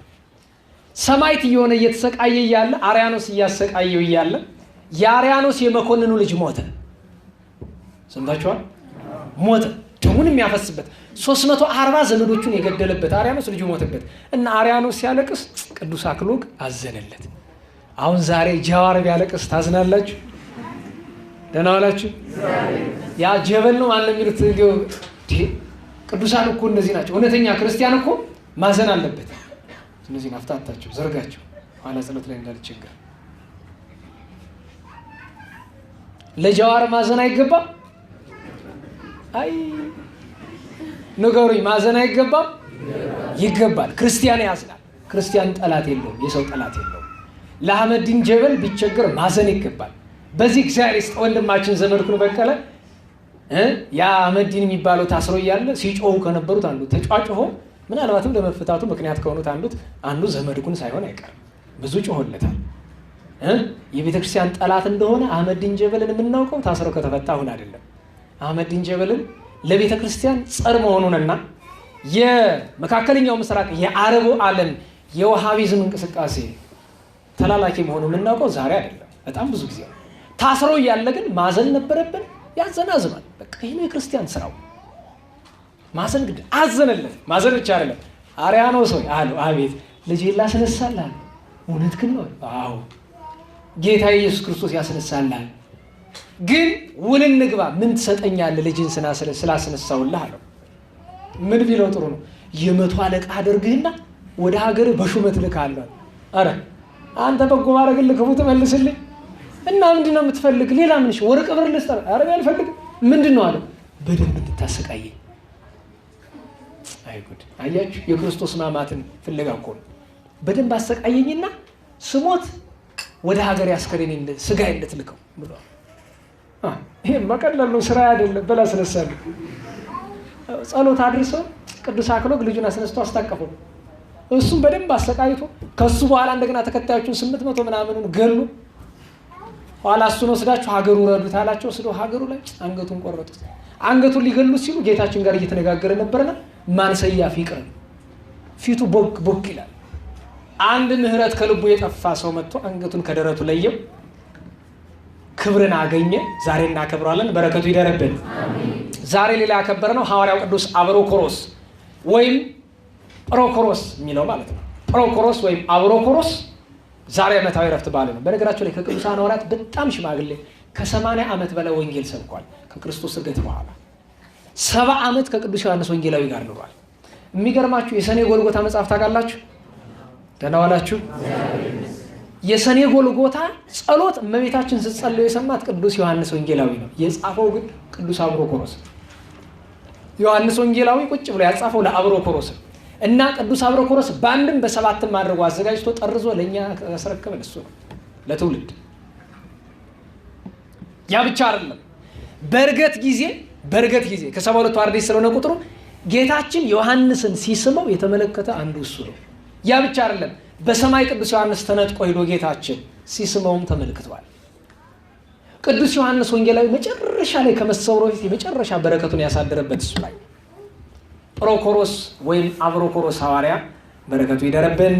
ቅዱስ መርምናን፣ ቅዱስ ዮሐንስ ወንጌሉ ዘወርቅ፣ አባ ኖ፣ አባ ስልዋኖስ፣ አባ ብድዩ፣ ቅዱስ ብህኑ ሌሎችም ባላቸው ተከብሯል። የሳምንቱ ዝክረ ቅዱሳን ከሙሉ በክፍሉ ይህንን ይመስላል። ነገ ከእመቤታችን ረፍት ጋር ሁሉም ቅዱሳን ሐዋርያት እናስባቸዋለን። ደናግል ቅዱሳትን እናስባለን። ታላቁ ሊቅ ቅዱስ ጎርጎርዮስ ዘኑሲስ ሊቁ ነገ ረፍቱ ነው። እናታችን ቅድስት ኢላሪያ ወለተ ዘይኑን ተወዳጅ ኢላሪያ ብሂል ፍስሕት ይላል፣ ደስ የተሰኘች ማለት ነው። ከነቢያት ቅዱስ ኤርሚያስ ዮሐንስ መጥምቀ መለኮት ነገ ዓመታዊ በዓሉ ነው። ከእመቤታችን ጋር የተገለጠበት በዓል ይከበራል። ከኢትዮጵያውያን ቅዱሳን መካከል ታላቁ ሰማዕትና ጻድቅ አቡነ ቀውስጦስ፣ አቡነ ተስፋ ኢየሱስ፣ አቡነ ኤልያስ ዘመርጦና እናታችን ቅድስት ማርያም ክብራ ዓመታዊ በዓላቸው ይከበራል።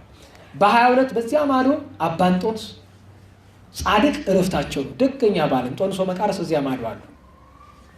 በዚህ ማዶ ቅዱስ ኡራኤል በዓታ ዓመታዊ በዓሉ ነው። ቅዱስ ኡራኤል የኢትዮጵያውያን ወዳጅ ቅዱስ መልአክ በ22 በ23 ሐዋርያው ቅዱስ ጢሞቴዎስ ጻድቅ ንጉሥ ቴዎዶሲዮስ መልእክተ ጢሞቴዎስ እናንብብ የዚያን ቀን።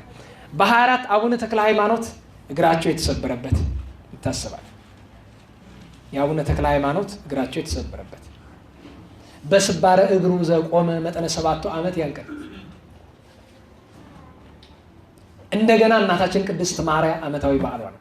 በ25 ሰማዕቱ ቅዱስ መርቆሬዎስ ዓመታዊ የተአምራት በዓሉ ነው። ቅዱስ መርቆሬዎስ ቁስቋምም አለ፣ ኪዳነ ምሕረት አብየ ጊዜ ቀበሌ 9ም አለ።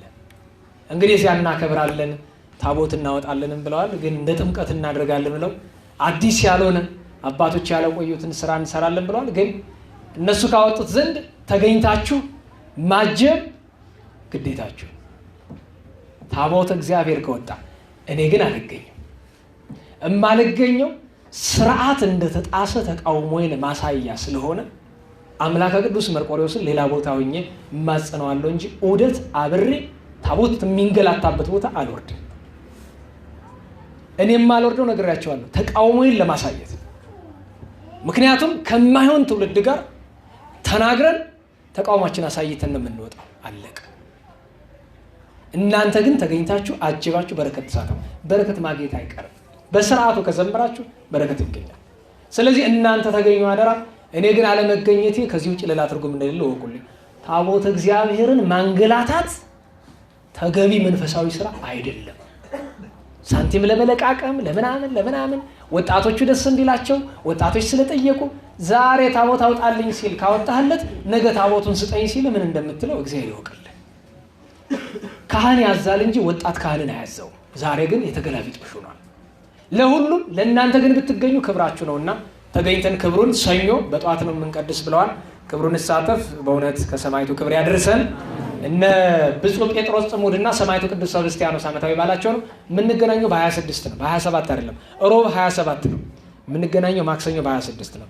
ረቡ የመንበረ መንግስት መድኃኔዓለም የወርሃዊ በዓል ጉባኤ ስላለ እሱን መተን መሳተፍ ነው ያለብን። ስለዚህ ረቡ ሳይሆን የሚሆነው ጉባኤያችን ማክሰኞ ቅድስት አነስጣሲያና 49 አረጋውያን ሰማዕታት ዓመታዊ በዓላቸው ነው። እግዚአብሔር ሁላችን የዚያ ሰው ይበለን። የነገውን በዓል ባርኮ ቀድሶ ለሁላችንም ይስጠን። እናመሰግነው ዘንድ ሁላችንም ከያለንበት እንነሳ።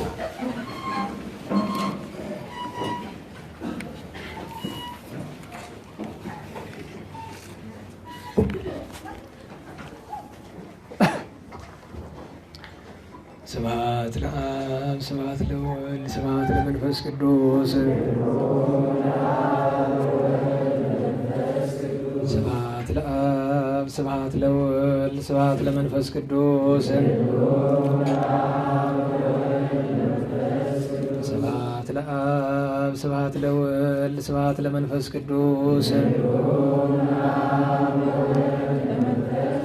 ስብሐት ለእግዝእትነ ማርያም ድንግል ወላዲተ አምላክ ስብሐት ለመስቀለ እግዚእነ ኢየሱስ ክርስቶስ ክርስቶስ በምሕረቱ ይዘከረነ በዳግም ምጽአቱ እያስታፍረነ በሰቦተ ስሙ ያንቀሐነ ወበአምልኮቱ ያጽንሐነ እግዝእትነ ማርያም አሕርጊ ጸሎተነ ዋስተስሪ ኩሎ ኃጢአተነ ቅድመ መንበሩ ለእግዚእነ በዛብልዐነ ዘንተ ህብስተ ወለዘአስተየነ ዘንተ ጽዋዓ ወለዘሰርዐ ለነ ሲሳየነ ወአራዘነ ወለዘተአገሰ ለነ ኩሎ ኃጢአተነ ወለዘወሃበነ ሥጋሁ ቅዱሰ ወደሞ ክቡረ ወለዘአብጽሐነ እስከ ዛቲ ሰዓት እስመ ለዓለም ምሕረቱ ለአቦቱ ስብሐት ወአኮቴተ እግዚአብሔር ልዑል ወለወላዲቱ ወለመስቀሉ ክቡር ይትአኮቱ ይሰባል ስሙ ለእግዚአብሔር ወትረ በኩሉ ጊዜ ወበኩሉ ሰዓት ስብሐት ለአብ ወወልድ ወመንፈስ ቅዱስ ይእዜኒ ወዘልፈኒ ወለዓለመ ዓለም አሜን። አውሎግሶን በእንተ አብ ወወልድ ወመንፈስ ቅዱስ አቀበት ለወጡ ቁልቁለት ለወረዱ እርጥብለት የሰባቸው ደረቅ ለነደደባቸው ለረዱ ለተራዱ ለዘከሩ ላዘከሩ ስመ እግዚአብሔር ስመ ማርያም ድንግል ስመ ቅዱሳን ለጠሩ ሁሉ እግዚአብሔር አስመ ቅዱሳን ይሰብልን። የታሙ ወገኖቻችን በይቅርታው እንዲፈውስልን፣ በግፍ የታሰሩ የተጋዙ ወገኖቻችን በይቅርታው በምሕረቱ እንዲፈታልን፣ የሞቱ ወገኖቻችንን ነፍሳቸውን እንዲያጸድቅልን፣ ለጸሎት በቆማችሁ ጊዜ አስቡን አትርሱን የሚሉንን ሁሉ በይቅርታው እንዲያስብልን፣ የለቁኑ ገብረ ጻድቅን ወልደ አማኑኤልን ገብረ ማርያም ወለተ ሰማያት ወለተ ትንሣኤ ወለተ ሐዋርያት ወለተ ሥላሴ ወለተ ሚካኤልን ገብረ ሥላሴን ሀብተ ሥላሴን ሀብተ ሥላሴን ወለተ ማርያም ወለተ ሰንበት ወልደ ገብርኤልን ወለተ ኪዳንን ወልደ ሚካኤልን ገብረ ኢየሱስን ወለተ አረጋዊ ወለተ ዮሐንስ ወለተ ተክለ ሃይማኖት ወለተ ሚካኤል አለ ኢየሱስ ገብረ ማርያም ሀብተ ማርያም ወለተ መስቀልን በይቅርታው እንዲጠብቅልን ከመከራ ሥጋ ከመከራ ነፍስ እንዲሰውረን ፍጻሜያችንን እንዲያሳምርልን ከምንሰማው ከምንፈራው መቅሰፍት ሁሉ መድኃኔዓለም በይቅርታው እንዲሰውረን ከእመቤታችን ታይማን ፍቅሯን ከቅዱሳን በረከት እንዲያሳድርብን የሰላም አምላክ ሰላም በዋለን ምሕረቱ ሰላም እንዲያሳድረን ቅዱስ ስሙን እንደ ቸርነት ብለን እንጥራም።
በሥጋሽም ድንግል ነሽ፣ አሸናፊ የእግዚአብሔር እናቱ ሰላምታ ላንቺ ይገባሻል። ከሴቶች ሁሉ ተለይተሽ አንቺ የተባረክሽ ነሽ፣ በማኅፀንሽ ፍሬ ቡሩክ ነው። ጸጋን የተመላሽ ቅድስት ሆይ ደስ ይበልሽ፣ ልዑል እግዚአብሔር ከአንቺ ጋር ነውና ከተወደደ ልጅሽ ከጌታችን ከመድኃኒታችን ከኢየሱስ ክርስቶስ ዘንድ ይቅርታና ምሕረትን ለምኝልን ኃጢአታችንን ይቅር ይለን ዘንድ ለዘላለሙ አሜን። ክብር ምስጋና ይሁን አንድ አምላክ ለሆነ ለአብ ለወልድ ለመንፈስ ቅዱስ ዛሬም ዘወትርም እስከ ዘላለሙ።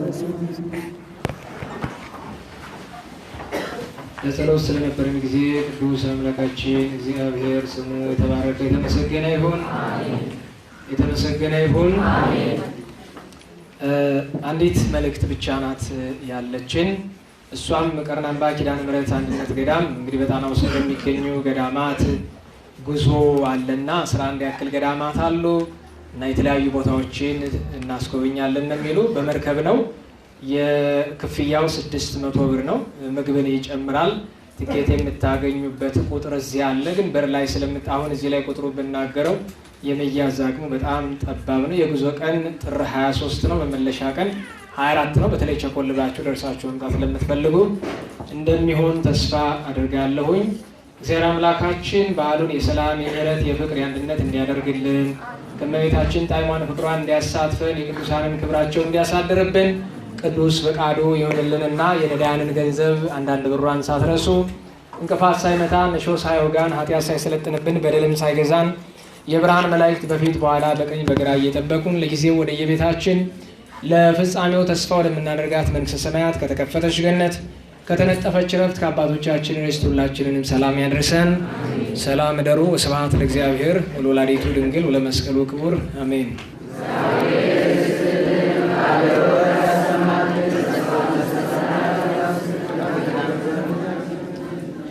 ጸጋነ ሳይነ ወሕይወተ ረከብነ ጸጋነ ሳይነ ወሕይወተ ረከብነ በኃይለ መስቀሉ ለኢየሱስ ክርስቶስ በኃይለ መስቀሉ በኃይለ መስቀሉ ለኢየሱስ ክርስቶስ በኃይለ መስቀሉ ኪያከ እግዚኦ ናኩት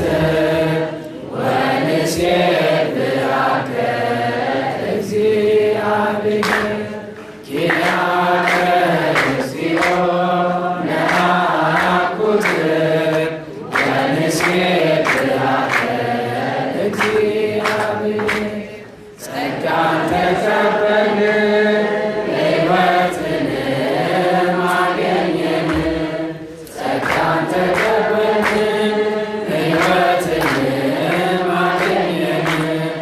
በመስቀሉ ኃይል ለኢየሱስ ክርስቶስ በመስቀሉ ኃይል በመስቀሉ ኃይል ለኢየሱስ ክርስቶስ በመስቀሉ ኃይል